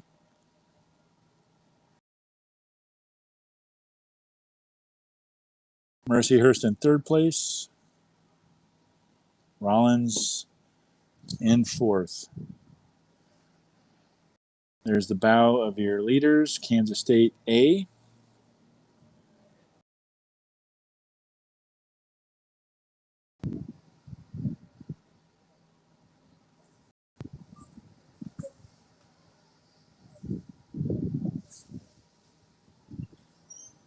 Things you can watch for your bingo card at home. Looking for all the upper bodies to swing together, hips to move together, blades into the water at the catch together, coming out of the water at the finish together. This sport is all about rowing together. Kansas State A with a huge lead now, several lengths open. Kansas State B starting to pull away from Mercyhurst. Both those boats definitely will advance to the A final.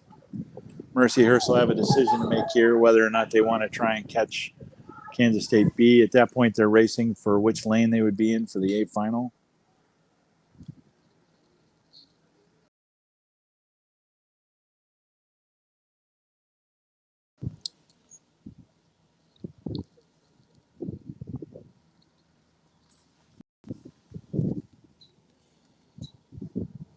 Mercyhurst making a charge here. They've worked about halfway back into Kansas State's lead, so they're down about half a length right now. The Kansas State women can look over and see that bow ball.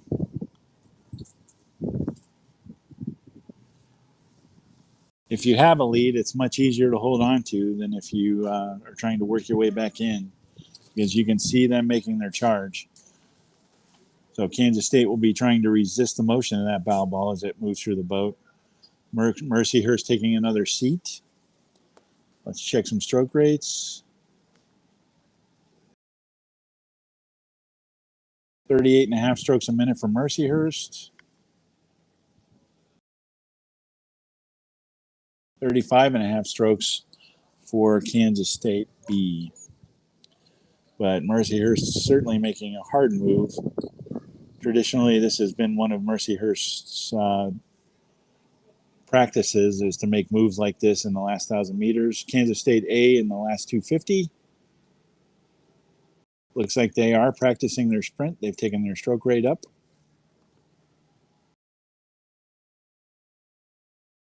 And Kansas State B is now sprinting. Well, their stroke rate has come up quite a bit too.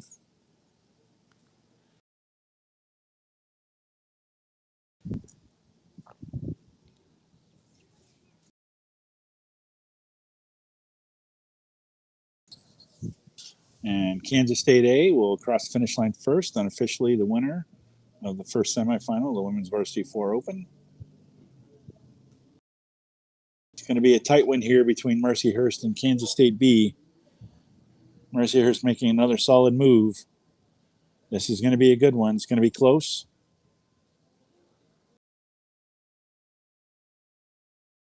Sometimes it can come down to who gets their oars in the water the last time. And it looks like Kansas State B was able to hold off the charge, that last big charge there from Mercyhurst.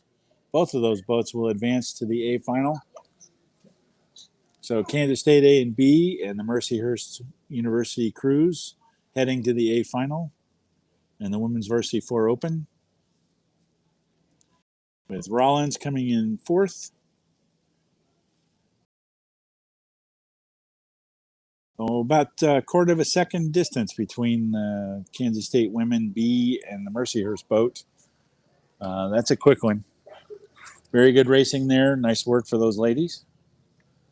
Second semifinal, the Women's Open 4 is coming next, and they are on the water. University of Tampa in lane 2, FIT, Florida Institute of Technology in lane 3, Jacksonville in lane 4, and Rollins in lane 5, so another Rollins boat. From bow to stern in the Tampa boat in lane 2, Mia Lawrence in bow, Jessica Mason, Anna McSwain, and Eliana Mahero, coxed by Taylor Nagel. From FIT in lane 3, Gabriela Rodesno, Sydney Freiberger, Ashton Clark, and Bryn Romberger, coxed by McKenna Barr. From Jacksonville in lane 4, Kennedy Rowley, Madison Benavides, Kendra Smith, and Isabel Allison, coxed by Haley Grover.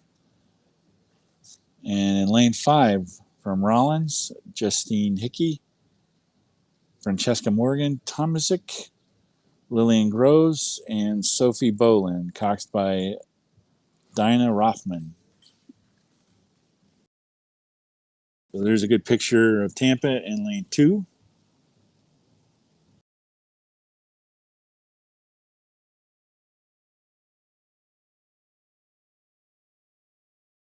Looks like our leaders are Florida Institute of Technology in lane 3. That was FIT. I should have known that with their unisuits. That is their trademark gray and red striped unisuit. Coming up to the 1,000-meter mark with a couple of lengths of open water on the field. That's FIT. They had a 2 on the back end of their boat there. That confused me. I thought that was lane 2, but that was just a number 2. Jacksonville in second place. Tampa in third, but Rollins moving up in fourth.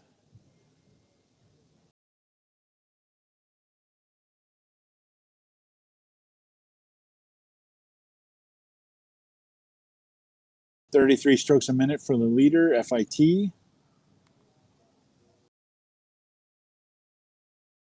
37.5 strokes a minute for Jacksonville.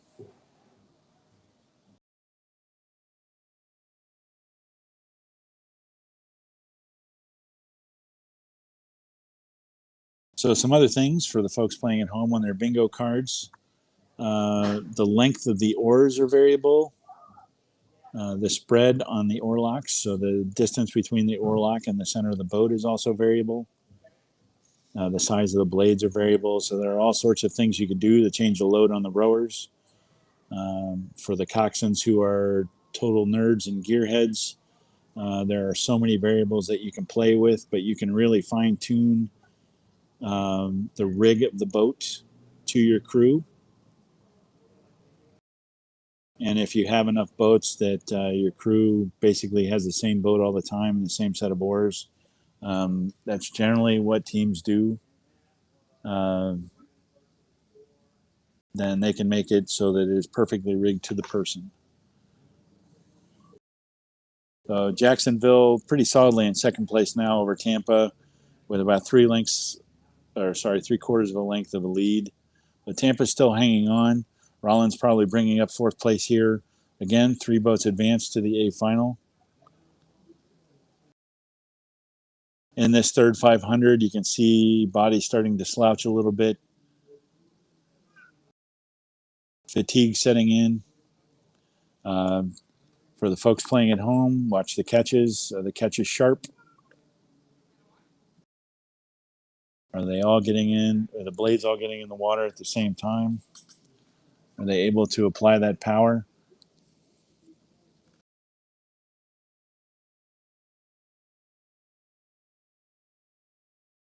Jacksonville now opening up a little more distance. FIT still very far in the lead at this point. Tampa's not going to go away, though. They're going to hang on to this and try and catch up.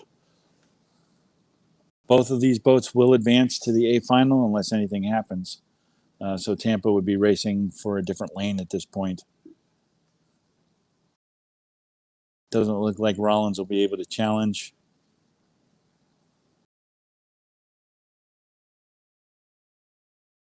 Unless something very significant happens.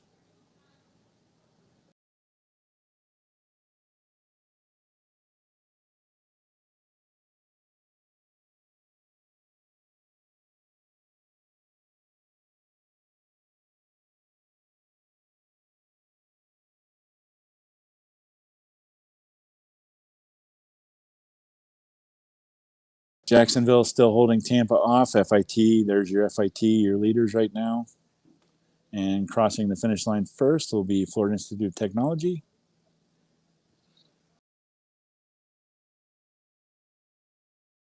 Oh, Tampa is still trying to make a move here. Jacksonville holding it off. Jacksonville by about half a length over Tampa. Both of those boats will make the A final. Rollins bringing up the rear, and they will row in the B final tomorrow for the finals.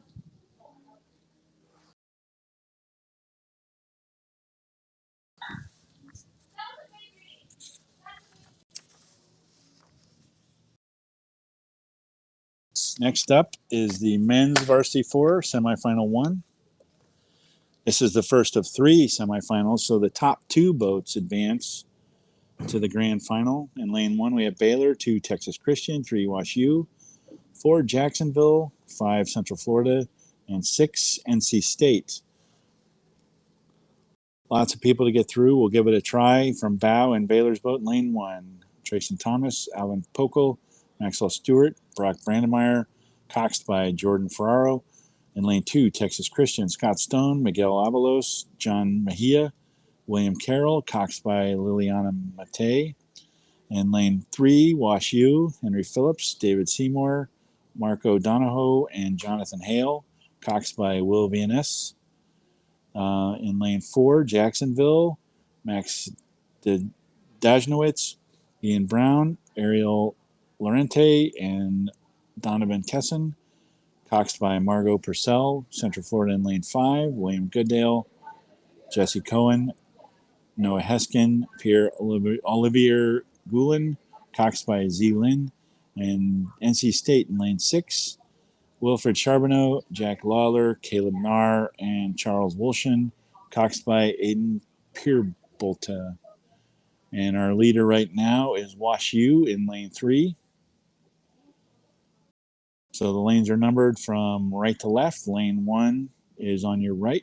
Lane 6 is on your left. Wash U in lane 3, solidly in the lead over second and third place, Texas Christian and Jacksonville, with Baylor still in the hunt.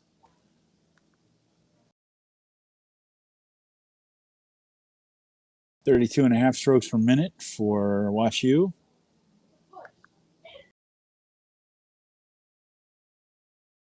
32.5 strokes a minute for Jacksonville on your left. And in the purple boat, 34.5 strokes per minute for Texas Christian. Looks like Jacksonville has pulled up a little bit, just a little bit. They are a bow ball ahead of Texas Christian. That's anybody's race there for second place. Remember, only the top 2 boats advance to the A final here. Third and fourth place will go to the B final. And fifth and sixth place will go to the C final tomorrow.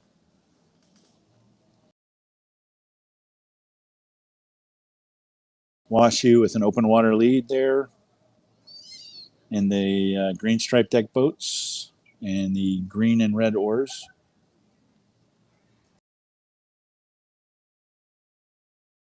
Wash U's been a player in this league for a very long time.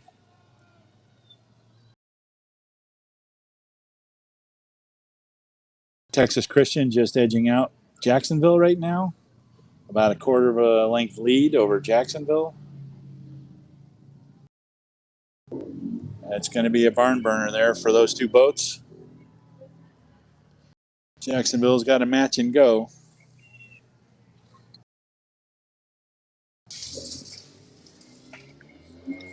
34.5 strokes per minute for Jacksonville in the close boat.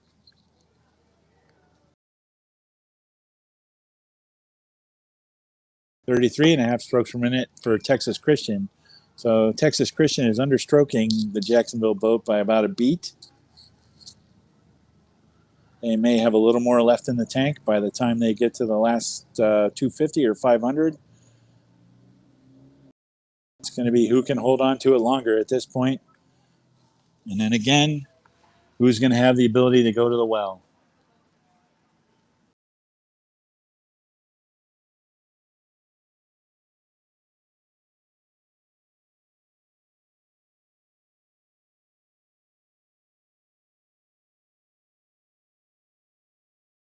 Jacksonville making a move back. Looks like still a bow ball lead for Texas Christian. They are definitely duking it out here. Jacksonville may have just pulled just slightly ahead of Tampa. Sorry, not Tampa, but Texas Christian. They've got about a quarter of a deck lead. Once again, this is semifinal one. 2 boats to advance to the A final, 2 to the B final, and the next 2 to the C final. Wow, this is a great race, folks.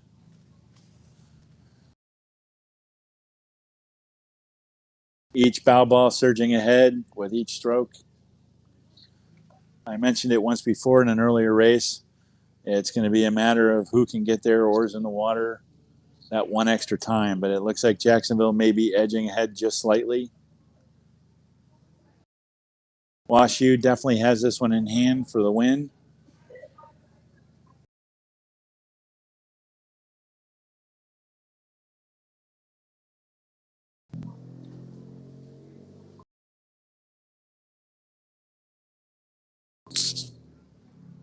Jacksonville still slightly in the lead, and Jacksonville will cross the finish line in second.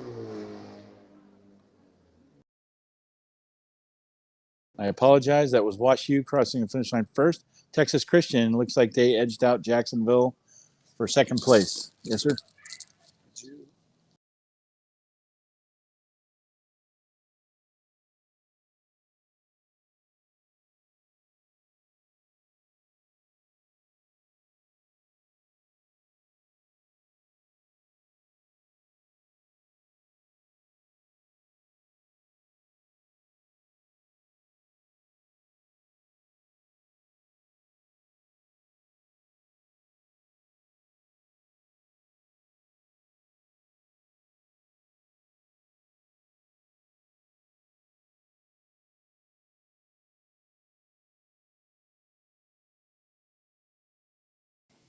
I apologize for disappearing, folks. Just had a quick conversation with Sam Dempsey, the head official.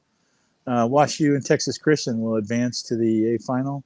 Jacksonville and Baylor to the B final. Central Florida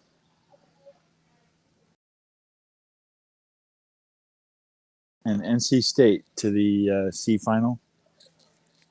It sounds like there was a collision between one of the shells and a referee launch on somebody heading upstream. It doesn't sound like anybody was hurt, and the boat that collided with the officials' launch actually went on to win their race. So hooray for them. Thank goodness nobody was hurt. That's the important thing.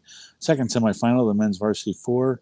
Liberty in lane 1, Virginia in lane 2, Mercyhurst in 3, Colgate in 4, Rollins in 5, Louisiana State, LSU in 6.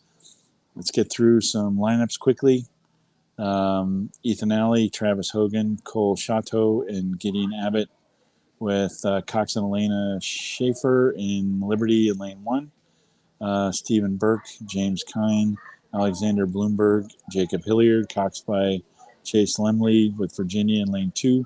Mercyhurst from Bow in lane 3. Timothy Silverman, Isaac Feldman, Ralph Cassow, and Matthew Winnick. Cox by Kerry Manning in lane 3. Colgate in lane 4. Matheson Williams, Joshua Cafter, Ben Schweighauser, and Jordan Maxim with Nida Farnsworth coxing. In lane 5, Rollins, Andrew Veith, Weston Holman, Samuel McCullen, Guillermo Acha, coxed by Isabella Wallen. And in lane 6, LSU, Joseph Minatulo, Paul Yon, Colin Herc, and Miles Belair, coxed by Josephine M. And from the looks of it, I believe that is lane 3, Mercyhurst in the lead, with Virginia in second place and Colgate in third place at the 1,000-meter mark. Mercyhurst, if I am correct, is well out in front with a couple of lengths open water over second place Virginia.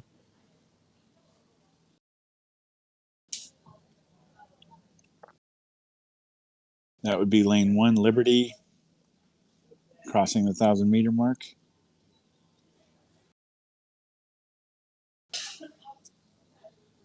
Well, that is correct. That is Mercyhurst, and I didn't recognize their oars for a second. Normally, their oars are blue and green. But Mercyhurst has a comfortable lead here with a length open water on Virginia in second place, and Colgate is in third in lane 4. So there's a good view of Virginia. Once again, second semifinal of the men's varsity 4, 2 to advance to the A final. The B final will have third and fourth place from this race, and the C final will have fifth and sixth place from this race.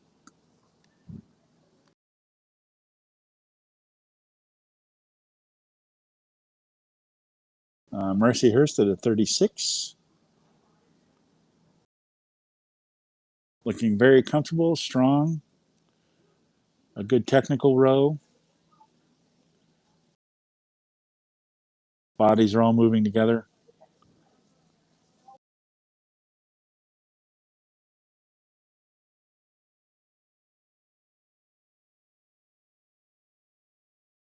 Mercyhurst a traditionally strong program. They've done very well in the Dadville League for a long time.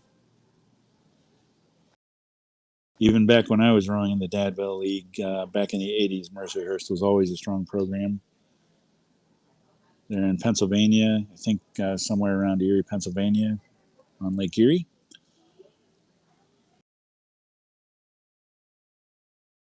There's a good view of Virginia. Solidly in second place here. They'll just have to hold off any charges from Colgate to advance to the A final. Colgate trying to make a move. Colgate's also a very strong program. They do very well in the Acras in mid-May. That's the American Collegiate Rowing Association. That would be the national championship for the club and smaller programs, the ones that are not varsity programs. The IRA regatta for the men is the big race. For the women, with the NCAA, it gets a little more confusing, but there are certainly women's races at the Acras in May. The NCAA championships are the top end of the women's side of the house.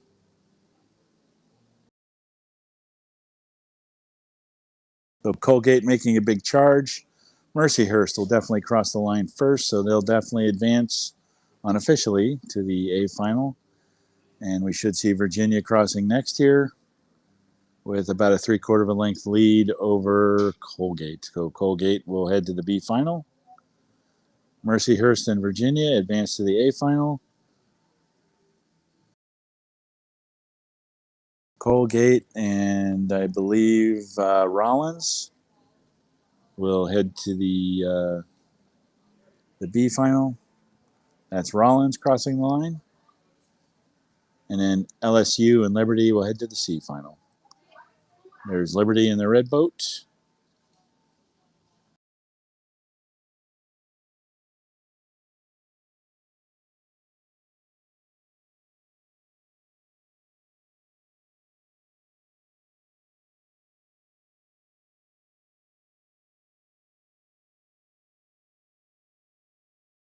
So Liberty takes fifth, heading to the C final.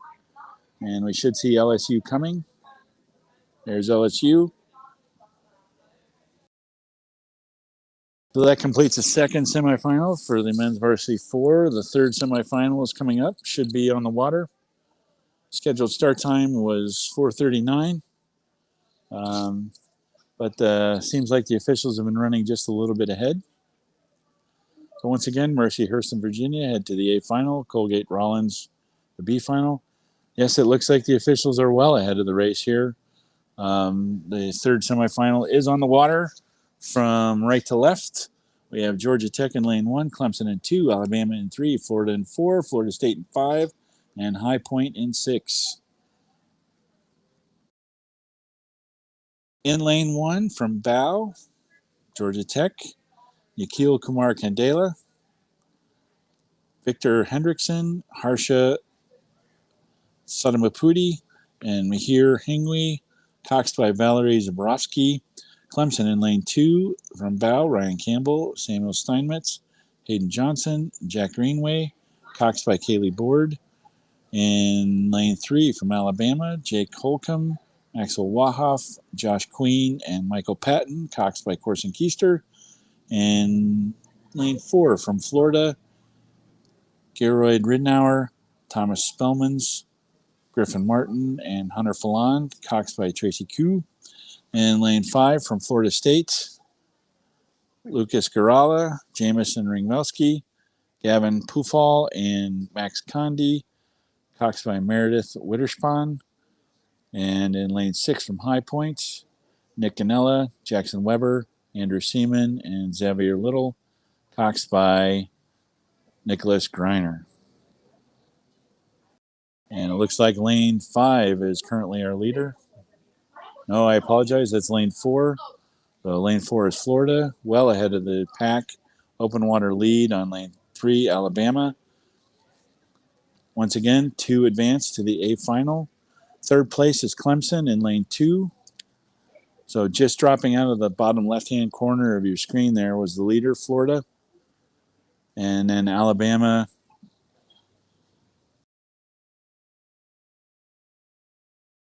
in lane 3 is in second place. And Clemson is in third place, with Florida State chasing after Clemson. Certainly the first 2 boats are comfortably in their positions to advance to the A final, with Florida making some pretty good moves here, and Alabama able to stay ahead of Clemson and Florida State. Through the 1,000-meter mark,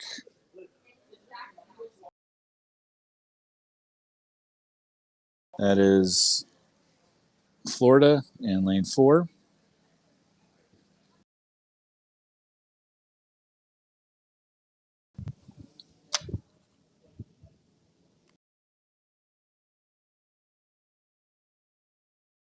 At 32.5 strokes per minute.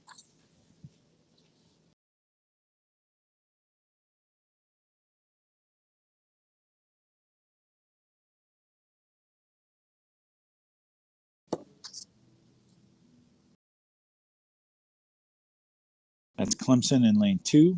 Now we're back to Florida in lane 4.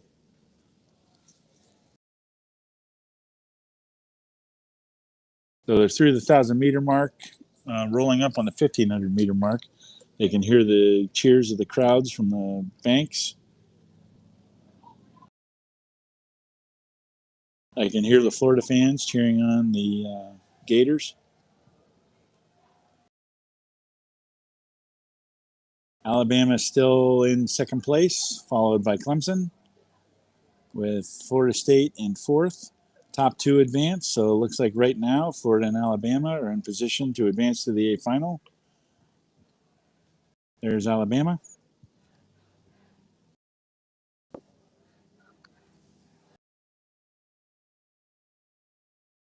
.38.5 strokes per minute right now for Alabama. Making sure that they move to stay ahead of Clemson. So Alabama that we're looking at is in lane 4. Clemson is 2 lanes away, or 1 lane away. So Alabama can see Clemson. There's Clemson.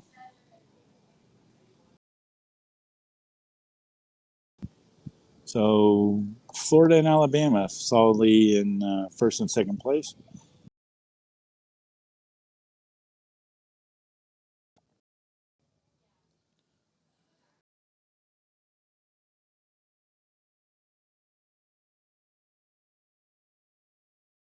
.33 strokes per minute for Clemson.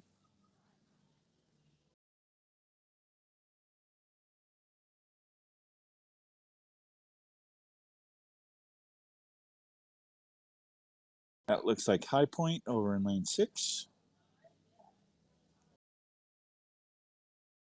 From near the finish line with our big pan tilt zoom camera, you can see Florida's got a very comfortable lead now. Back to Clemson in lane 2.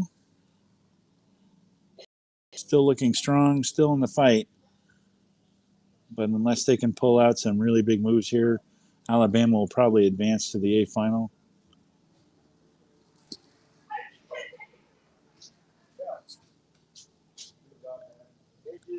There goes Florida, crossing the finish line first in lane 4, unofficially advancing to the A final. This should be Alabama then moving up. And Alabama unofficially headed to the A final as well. And Clemson in third.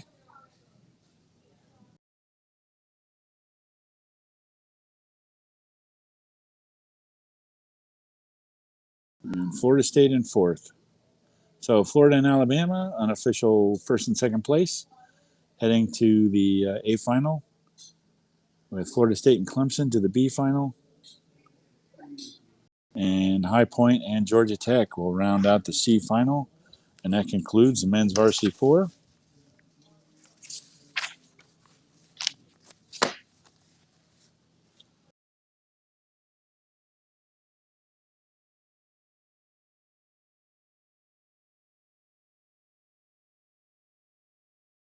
Here comes High Point to finish out.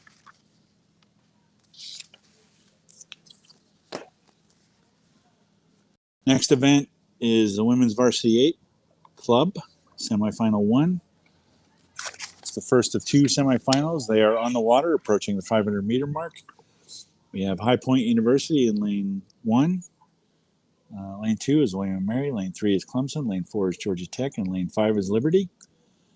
Right now, it looks like Clemson in lane 3 is ahead, with possibly Liberty in lane 5 ahead of Georgia Tech in lane 4. Certainly, they're duking it out. William & Mary in 4th place and High Point in 5th. So this is one of 2 semifinals. So top 3 boats will advance to the A final. Clemson comfortably in first place at this point with a slight open water lead over Georgia Tech.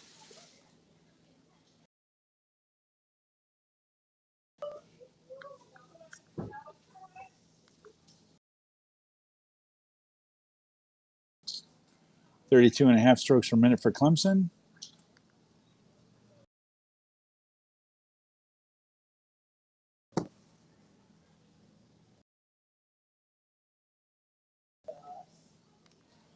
And 35.5 strokes per minute for Georgia Tech. Let me see if I can get through these lineups quickly as they're rolling up to the 1,000-meter mark. In lane 1, High Point from Bow, Ariel Escobar, Aiden Dietrich, Yuli Fowler, Casey Derenbacher, Alexa Malvaso, Sarah Harvey, Caitlin Enright, and Paige Winkelbauer, coxed by Ariana Ording. In lane 2, William & Mary from Bow, Emerson Barnett, Maggie Kettleberger, Shannon Williams, Chloe Gang, Brenna O'Malley, Francesca Meyer, Paige Beal, and Catherine Nelson, coxed by Abigail Harada. Lane 3, your leaders, Clemson from Bow, Margaret Richards, Claire Rizzo, Lillian Crease, Catherine Sprouse, Sydney Deaton, Mary Geary, Sophia DeMann, and Sammy Rickhelm, coxed by Chloe Crownover. In lane 4, Georgia Tech from Bow, Catherine Lennon, Annalise Lloyd, Mia Wood, Natalie Williams, Anna Denisuk, Naomi Malka, Madeline Schiff, and Isabel Trudell, coxed by Rylan Chapa. There's the 1,000-meter mark. Still a Clemson in the lead, and William & Mary in second place, followed by Georgia Tech and High Point. Liberty ahead of High Point in fourth. I think I left off with lane 4 and Georgia Tech in Bow. Catherine Lennon, Annalise Lloyd, Mia Wood, Natalie Williams. Nope, I already read that one, but we'll read them again. Anna Denisuk, Naomi Malka, Madeline Sheff, and Isabel Trudette. Coxed by Rylan Chapa, and lane 5, Liberty. Faith Hardy, Devin Bailey, Jada Ward, Jada Lane, Kimberly Lautzenheiser, Allie Reed, Robin Payton, Lauren Thompson, coxed by Emily Tate. So there's a good view of Georgia Tech. And our leaders still well out in front. Clemson. Right now, a very relaxed row for them.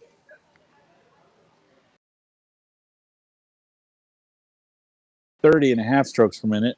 So they've taken it down with an open water lead over Georgia Tech. Top 3 boats will advance to the A final. Clemson lengthening their stroke and taking the stroke rate down. William and Mary and Georgia Tech probably at this point won't try and challenge them for first place.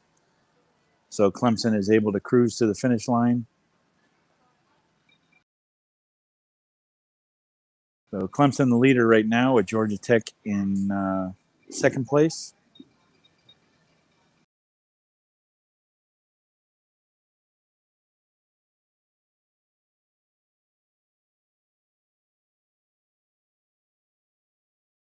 Georgia Tech rowing at a 36.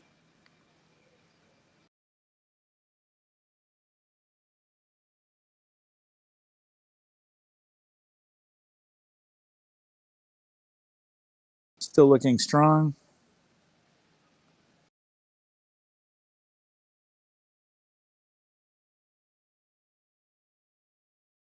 It looked like that was Liberty in third place.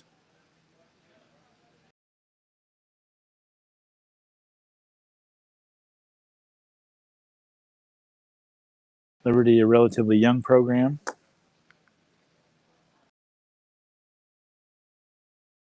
36.5 strokes per minute.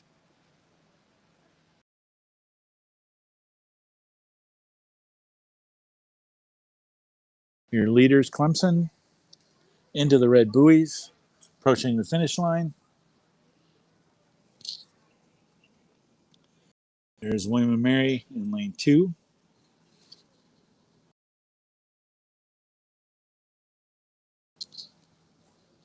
I think the last we looked, William and Mary was in 4th. Liberty might have been in 3rd. There's Clemson again as they cross the finish line. The winners, unofficially, of the semifinal 1 from the Women's Varsity 8 Club. Here comes Georgia Tech in second place. So Clemson and Georgia Tech will advance, and it looks like Liberty will join them in the A final. So Liberty in lane 5 crosses the finish line easily ahead of William and Mary, and then High Point will be coming up in lane 1. So Clemson, Georgia Tech, and Liberty will be advancing to the A final, with William and Mary and High Point going to the B final for the Women's Club Varsity 8.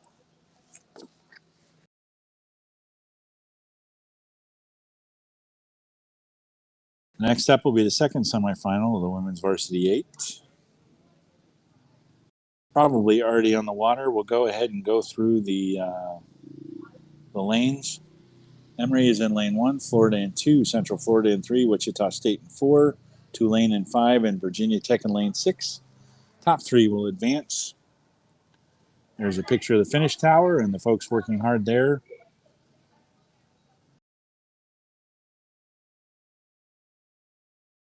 And the second semi is on the water. Looks like a tight race for first and second place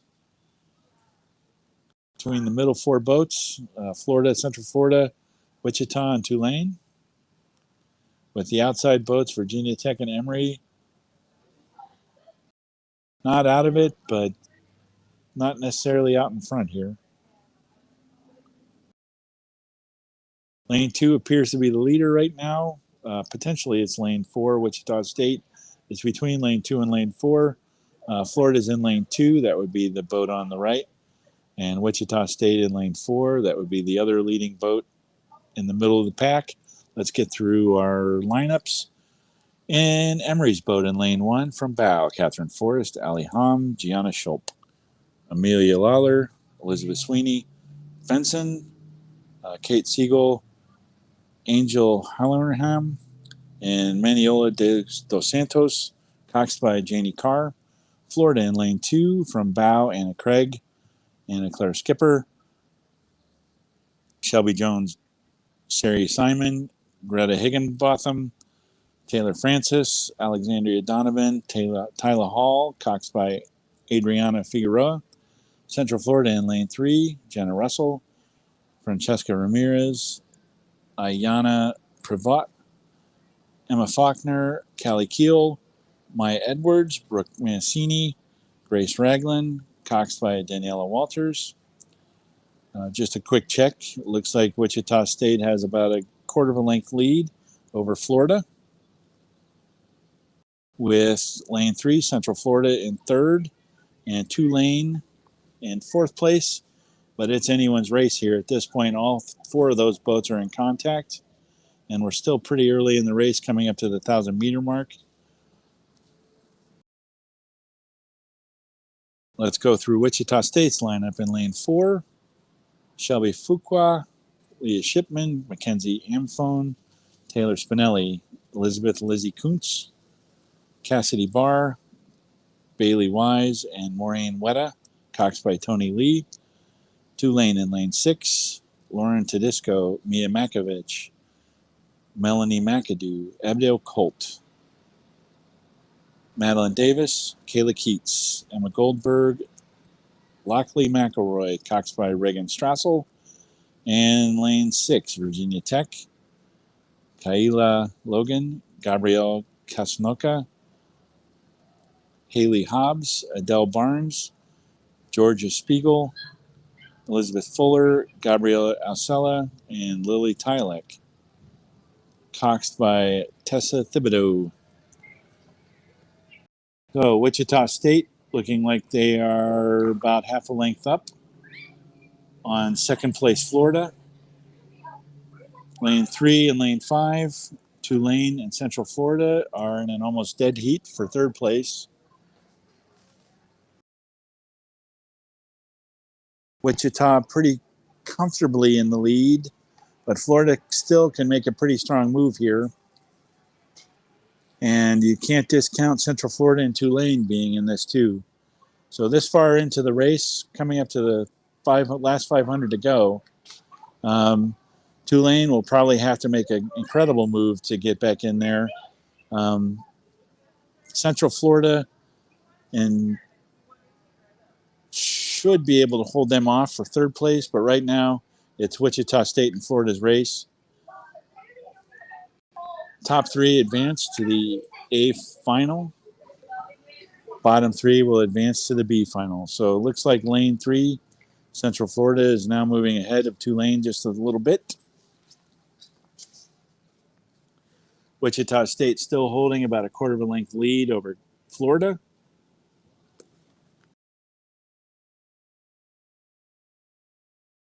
.37.5 strokes per minute for Wichita State.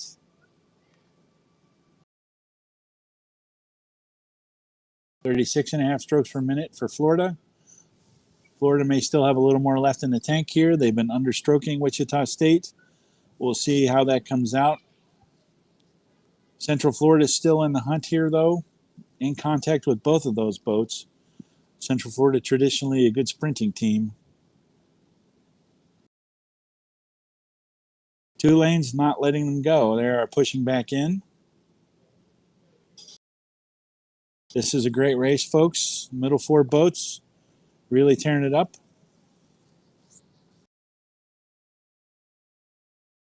All the boats are in contact. Tulane's got to get going now. We are in the last 250 meters. Florida making a pretty strong move. We'll see if Wichita State can hold them off.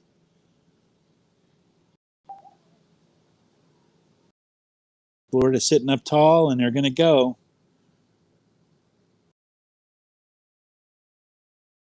Wichita State cranking up the stroke rate a little bit. No, they just lit it up. Look at that.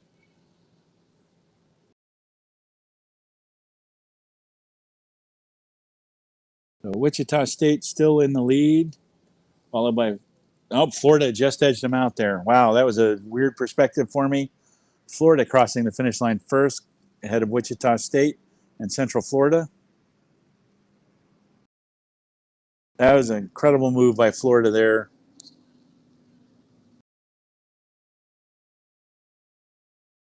So Florida, Wichita State, and Central Florida will advance to the A final. Tulane, Virginia Tech, and Emory will head to the B final tomorrow. Outstanding racing yet again at the 54th Southern Intercollegiate Rowing Association Championships.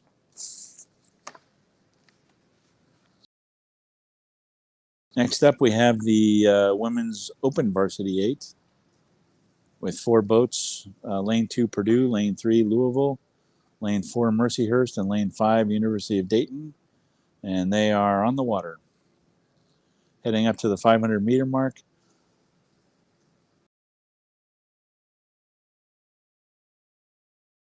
And there's the last boat crossing the finish line from the previous race.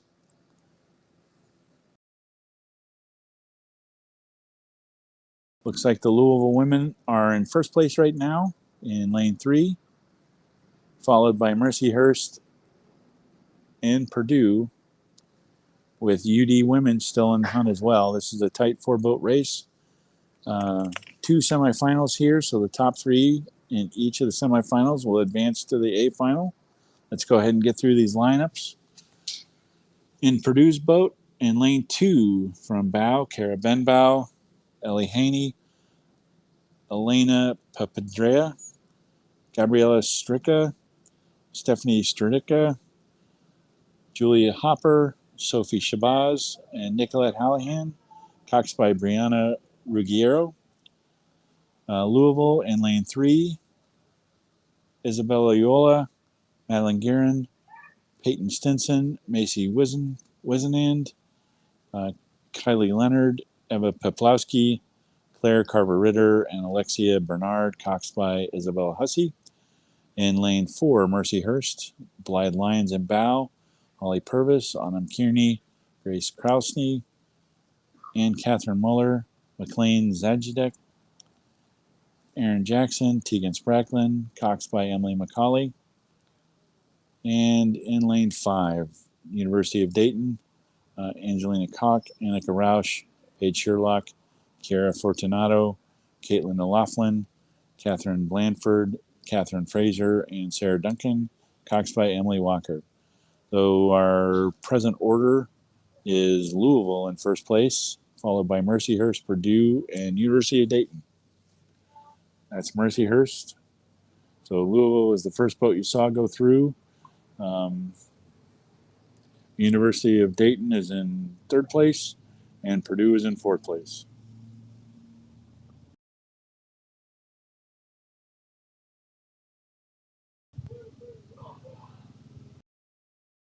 Good racing going on here between the University of Dayton and Purdue. The University of Dayton, a scholarship program, Purdue, a club program. Louisville and Mercyhurst, I believe, are also scholarship programs. So this is Purdue as a club racing against the scholarship programs. Louisville is in first place. It looks like Purdue just made a good move on Dayton. They may have pulled ahead there, but Louisville solidly in first place with Mercyhurst in second. Will Purdue have enough to catch Mercyhurst? It's hard to say, but at this point it doesn't matter. They just have to finish in the top 3 to advance to the A final.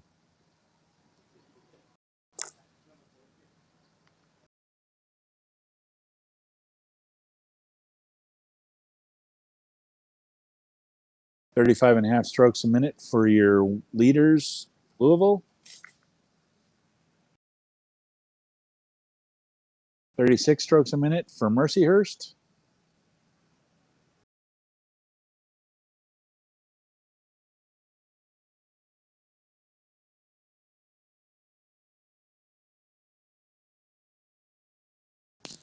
Mercyhurst women sitting up tall.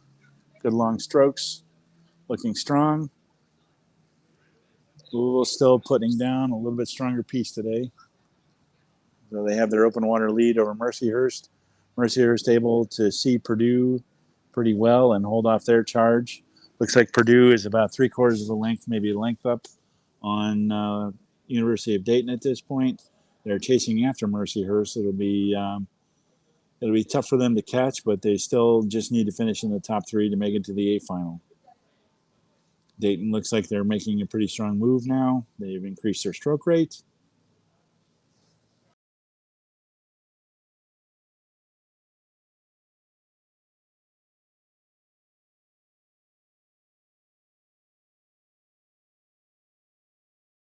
There's the Louisville Cardinals. Stroke rate coming up. A little bit of a sprint on the finish just to get that good practice in for tomorrow. Again, top three boats advance.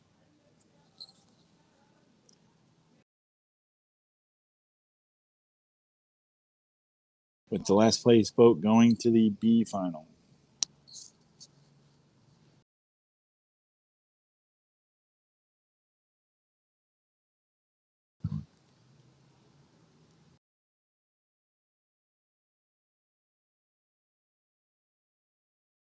And your unofficial winners, Louisville.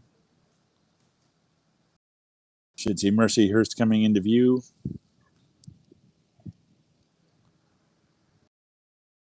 And there's Mercyhurst in second. Purdue now approaching the finish line. And Purdue crosses in third place with a slight open water lead over the University of Dayton. So Louisville, Mercyhurst, and Purdue will head to the A final with University of Dayton rowing in the B final with the fourth place boat of the next event, which is Women's Varsity 8 Semi 2 Open. Probably already underway. We're running a little bit ahead of schedule again.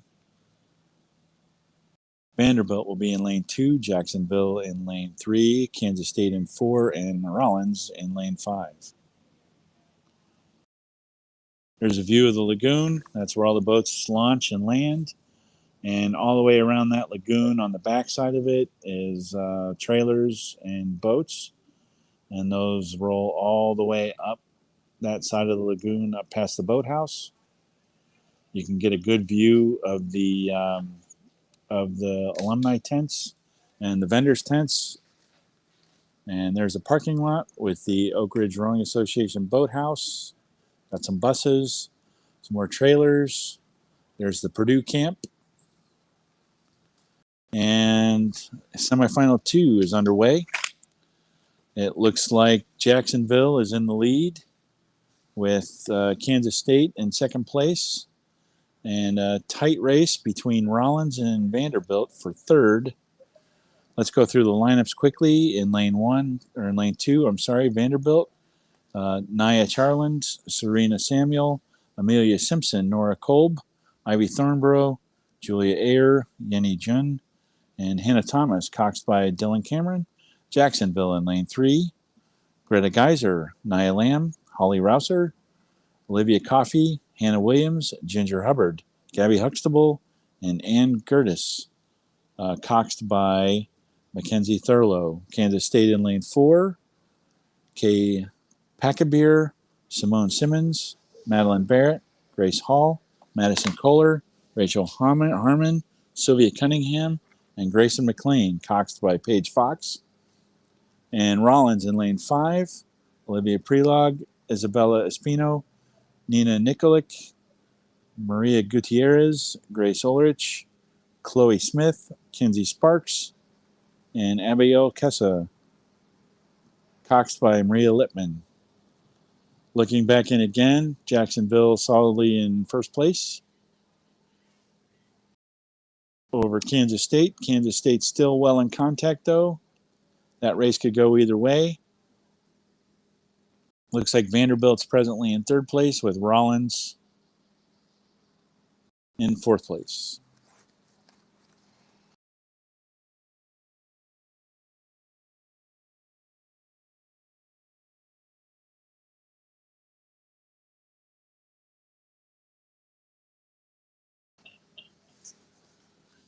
There's your leaders presently. Jacksonville University in lane 3.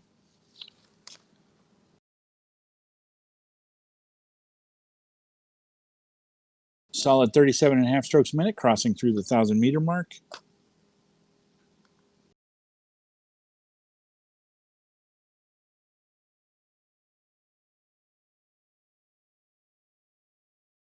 Rollins about 3/4 of a length down on Vanderbilt right now. Vanderbilt solidly in third place. Kansas State well in contact with Jacksonville. Jacksonville in the lead still. Kansas State just about half a length down. Now probably trying to make a move in the last 1,000 meters. Jacksonville sitting up tall, pretty long and comfortable. Solid blade work from the Jacksonville ladies. And there you see Kansas State, about 3/4 of a length down on them.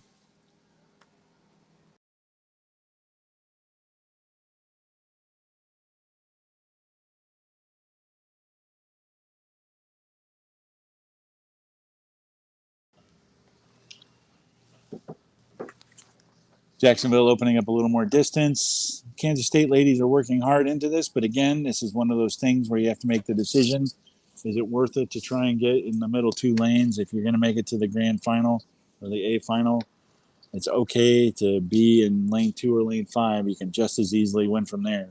No need to blow out your tanks on the semifinal when you know that you can make the A final and still win the race. Right now, though, it looks like Vanderbilt has a solid lead over Rollins. So Rollins right now in fourth place. If everything holds out the way it is, Rollins will go to the B final. Jacksonville, Kansas State, and Vandy will go to the A final. Kansas State still hanging strong with the Jacksonville women. Vandy holding their place in between the lead two boats and Rollins. Kansas State now letting Jacksonville go just a little bit.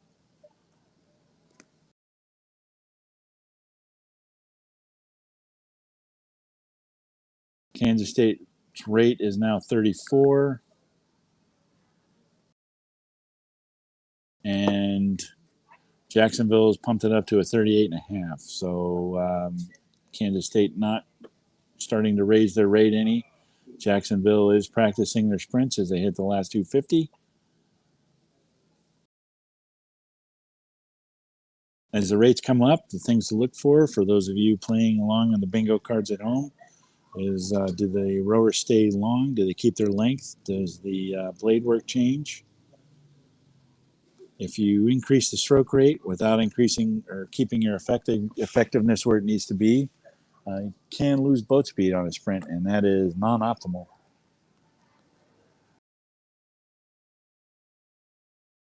Jacksonville approaching the finish line, and Jacksonville will win the semifinal 2 of the Women's Open Varsity 8, followed by Kansas State with about a quarter length open water between them. And then we should see Vandy roll into view. And Vanderbilt takes third. So Jacksonville, Kansas State, and Vanderbilt will advance to the A final.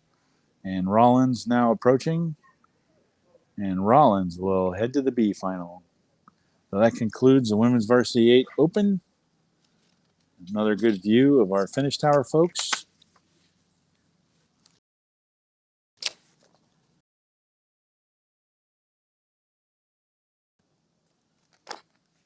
I'll make this pitch for Sam Dempsey, who's the lead official. U.S. Rowing is always looking for people to take part in the racing as officials. If you have any interest in doing such a thing, I know they give you lunch and you get a blue shirt and you get to ride up and down the race course in the launches and watch the rowing firsthand.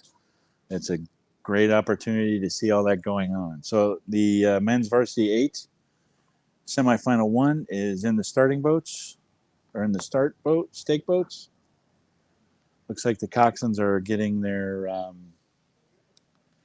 points. We are about 2 minutes ahead of schedule right now. The scheduled start for this race is 5:16. It's 5:14. They've been starting the races about a minute early. We'll see how that happens here Sometimes they'll pull the crews and see if they want to go early. More often than not, though, the crews all say no. We'll just go at our scheduled time. From right to left, we have Texas in lane 1, Purdue in lane 2, Virginia in lane 3, FIT in lane 4, Vanderbilt in lane 5, Clemson in lane 6. Again, that was from right to left. I'll go ahead and roll through the lineups. In lane 1, that is the right-hand lane in Texas, Nathan Spencer in Bow, Naran Johns from Lonathon in 2, John Cheney, Gavin Klingham, Pedro Colucci Kfuri, Thomas Fisher, Mason Nothaft, and Simon Babak. Coxed by Austin Kayanan. Lane 2, Purdue, James Murr, Matthew Scubas, Luke Schutte, Kevel Wagner, Xander Van Den Nuithuizen, Luke Backus, Philo Calkin, and Albert Johnson, coxed by Nathaniel Hyatt. Lane 3, Virginia, Noah Amato, Christopher Gardner, Tyler Mangino, and they're off. I'll get back to that lineup in a minute. Let's watch the first 20 strokes or so here. Virginia in lane 1, easing out to a little bit of a lead.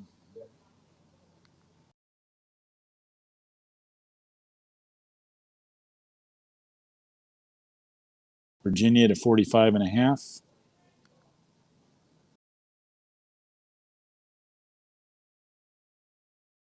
FIT at a 40.5.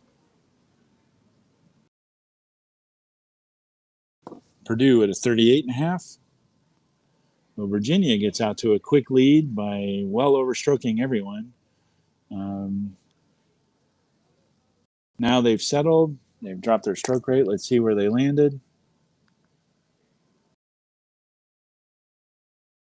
37.5 for Virginia. It was in the lead by about 3/4 of a length over FIT and Purdue.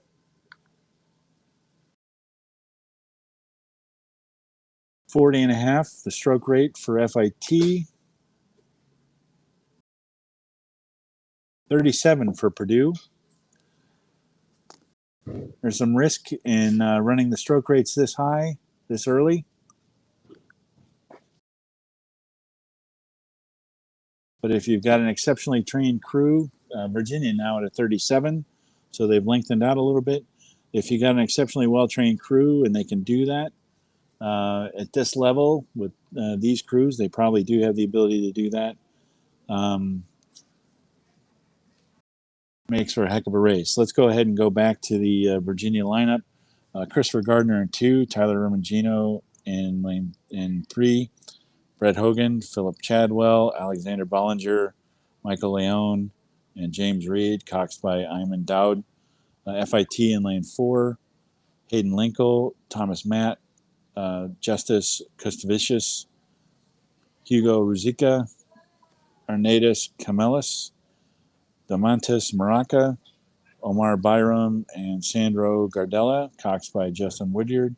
Vanderbilt in lane 5, Colin Clark, Arda Mertz, Ramses Veretti, Austin Powell, Tillman Philo, Zachary Stutzman, Nikolai Helgas, Alexander. I don't have Alexander's name because they ran out of room.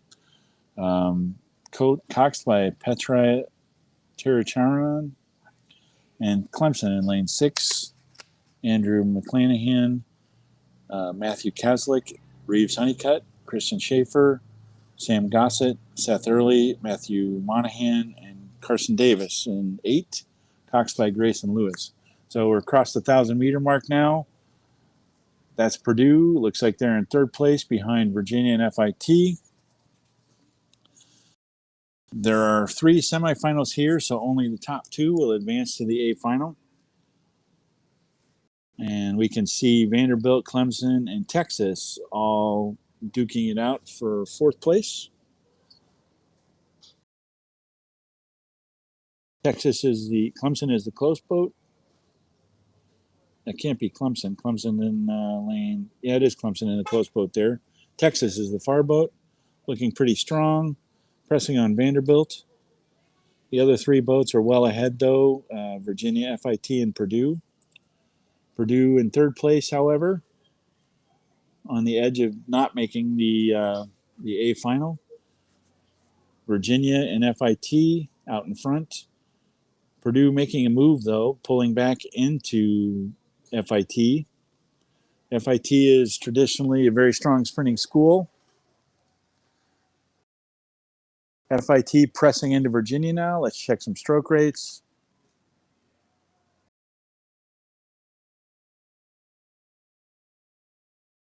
40 strokes per minute for FIT. 38.5 strokes per minute for Purdue. Didn't have enough time to get Virginia's there.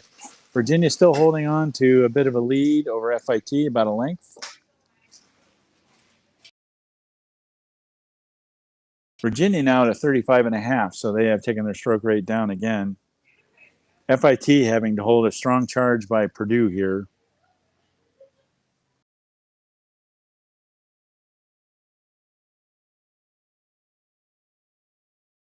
FIT still at a 40.5. Purdue now at a 40. Great race here for these top three places. Only the top two will advance to the A final.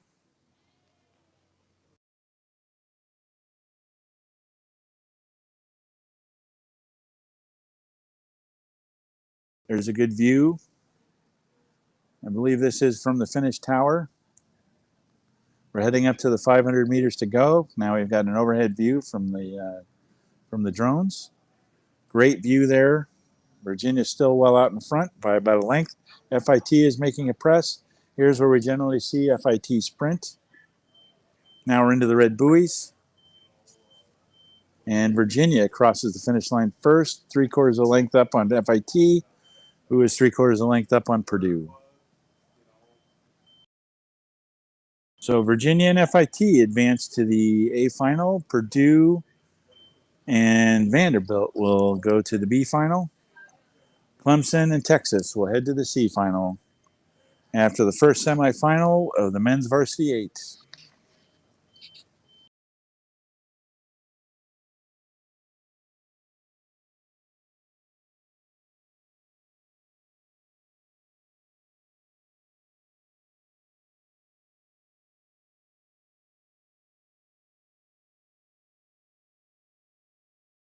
Next up is the second semifinal of the men's varsity 8. Georgia Tech in lane 1, Mercyhurst in lane 2, Colgate in 3, Stetson in 4, North Carolina in 5, and Georgia in 6.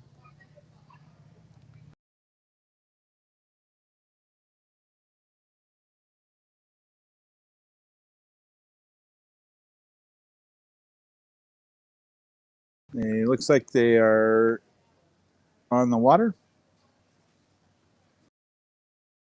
The timer on the bottom corner shows 26 seconds elapsed.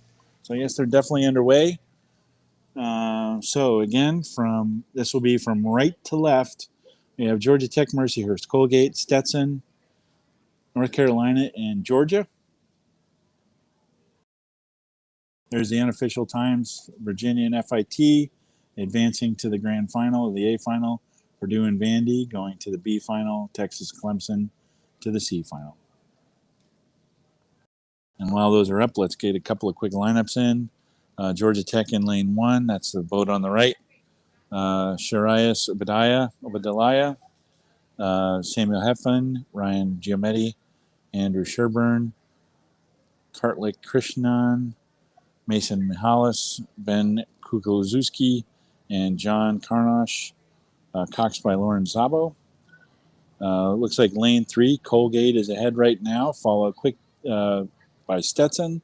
Stetson is right up in there. They're only about deck down on Colgate. That looks like a great race developing there. Mercyhurst is in lane 2. That's on the right-hand side of the screen. They are presently in 3rd place. And North Carolina in 4th place in lane 5, followed by Georgia in lane 6 and Georgia Tech in lane 7. Let's get through some more lineups here. We're a minute and a half in, about 600 meters into the race.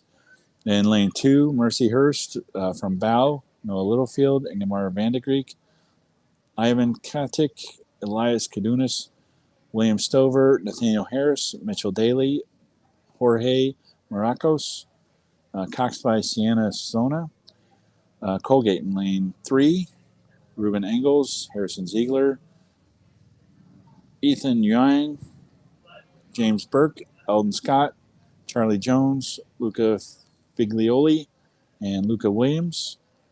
Cox by Isabella Jaffe. Checking back in on the race, Colgate still in the lead by about a quarter of a length now over Stetson, but Stetson is right in there, 2:42, so we should be coming up on the 1,000-meter mark. Right now, it looks like Mercyhurst is pretty solidly in third place over UNC, with Georgia and Georgia Tech duking it out for fifth and sixth place. So they're through the 1,000-meter mark. Colgate in the lead, but Stetson making a good move. Stetson looking very strong here. That's great for their program. Don't believe we've said Stetson's lineup yet. Dylan Anderson and Bow, Griffin Fender, Endrick Bretman, William Hubbard, Jack Roach, Lucas Bajorek, Matthew Franks, and Satya Rolena. Cox by Bennett Russell. North Carolina, Jack Lindstrom, Samuel Geist, Emily Charles, Samuel Bailey, Lucas Cerny, Evan Hall, Jack Worden, and Davis Carey. Coxed by Elizabeth Zulu. And Georgia in lane 6, Wyatt Maher, Brian Smith, Leighton Werlin, Jack Sandlin, Jacob Jaeger, Reed Trends, Ethan Jacobs, and Joseph Fiegel. Coxed by Alyssa Valerandova. Colgate still up now about a half a length on Stetson. Looking very strong. We can get some stroke rates. So 35 and a half strokes per minute from Colgate. 36 and a half minutes from Stetson.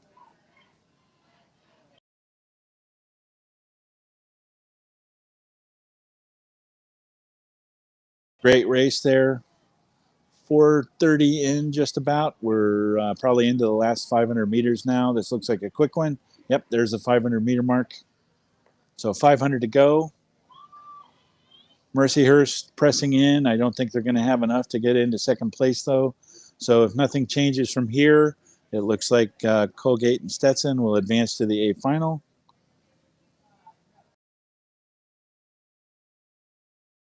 Very strong piece by both these boats.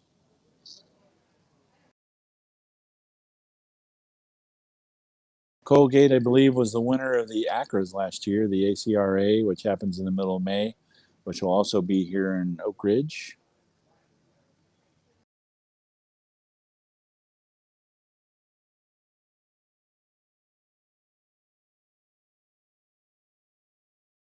Colgate able to hold on to about a half a length lead over Stetson. We're into the red buoys. Very quick race.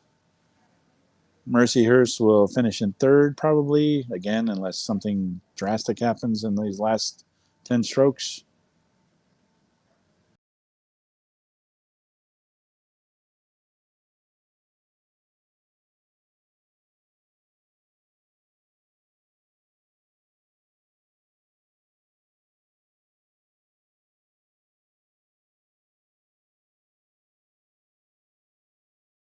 And Colgate, the unofficial winner, followed by Stetson and Mercyhurst. Great racing by those crews. Actually, great race by all the crews. UNC crossing fourth. Georgia and Georgia Tech will be bringing up fifth and sixth. So Colgate and Stetson will advance to the A final. Mercyhurst and UNC to the B final. And Georgia and Georgia Tech to the C final. One more race to go for the afternoon. And that will finish us off. Heading back up the course in lane 1. This will be from right to left again. Virginia Tech, Delaware in lane 2, Jacksonville in lane 3, Notre Dame in lane 4, Rollins in lane 5, Central Florida in lane 6.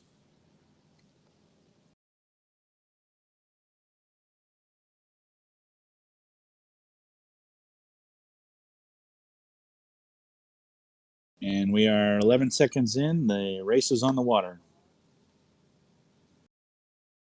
Let's see if we can get a lineup or two in before we get a view up there. Virginia Tech in lane 1.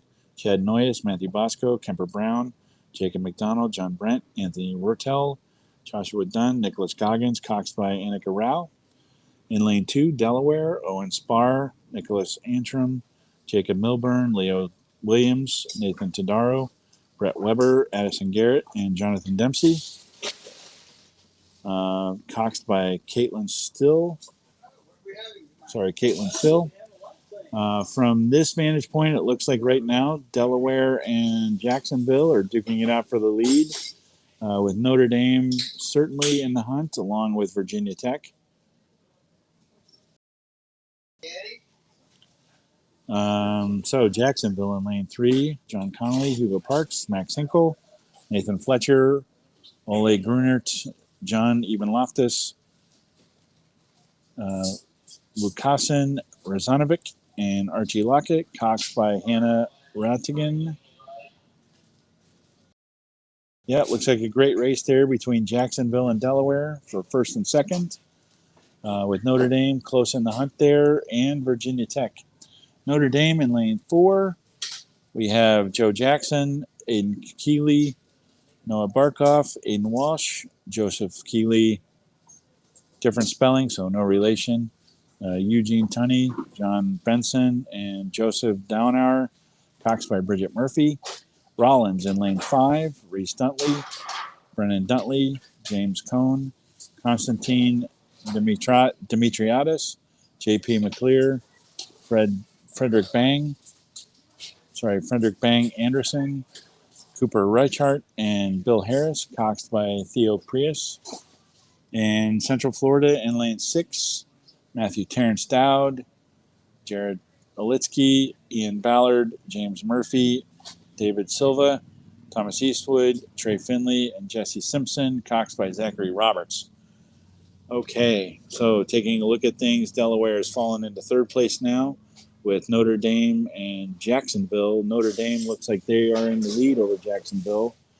Notre Dame, strong program this year.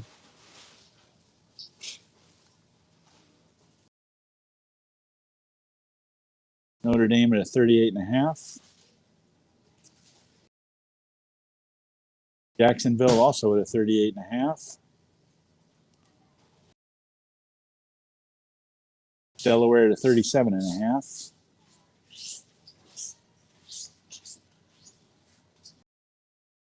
Rollins at a 38.5. Notre Dame looking very strong there in lane 4 in the lead over Jacksonville, opening it up a little bit. Now out past half length. Up. Delaware just about falling off of Jacksonville's stern, but trying to press back in. Notre Dame's in control, but Jacksonville's not going to go away.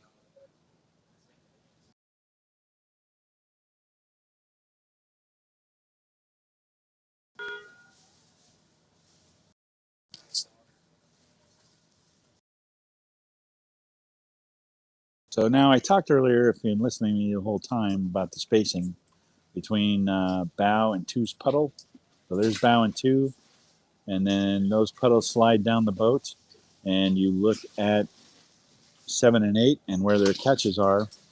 You want that spacing to be open as much as possible. And the 38.5 with Notre Dame being their rate, they're outside of their puddles, or the 7 and 8 catch are ahead of where bow and two's puddles are.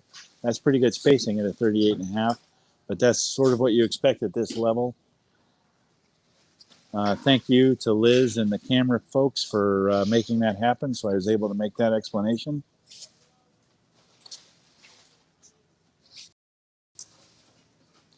Another good view of Jacksonville. And if you look at Jacksonville spacing, they were not quite as open as Notre Dame spacing is. So it looks like there's a little more power right now. That doesn't mean that the Notre Dame rowers are that much bigger and that much stronger than Jacksonville, but they're just laying down a better piece right now. And you can see that in the result. The Notre Dame 8 is up still about 3/4 of length. They still have one deck open water on Jacksonville. I was looking at the wrong two boats there. So Jacksonville is holding a deck or so on Delaware. So they're 3/4 of a length up. Trying to put Delaware away. Delaware doesn't want to go away because they want to be in the A final too. Remember, top 2 boats advance here. This is the last race of the day. Notre Dame very well in the lead right now with about half a length open water on Jacksonville. Still looking very strong into the red buoys. 38 for Notre Dame. They're not taking the rate up. They're just going to cruise there where they've been running the entire race. And they cross the finish line first with a length open water on Jacksonville, which has about a deck of open water over Delaware. So Notre Dame and Jacksonville will advance to the A final with Delaware and maybe Rollins. Delaware and Rollins heading to the B final, and Virginia Tech and Central Florida headed to the C final.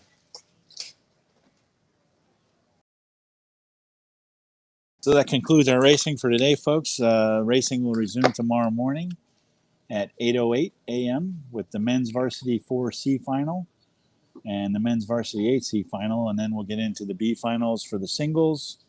Looks like everything should be wrapping up. The last race is scheduled to go, if this is, I don't believe that's correct. Last race, the thing I saw before, last races were scheduled to go off a little after noon. Thank you to Sam Dempsey, the head official, for the organizing committee here and all the officials, and to the Here Now folks, Liz Swain, your producer, director, and all the camera folks, and Brian for making everything happen. We'll be back and talk to you tomorrow. Hope you have a great night. Thank you.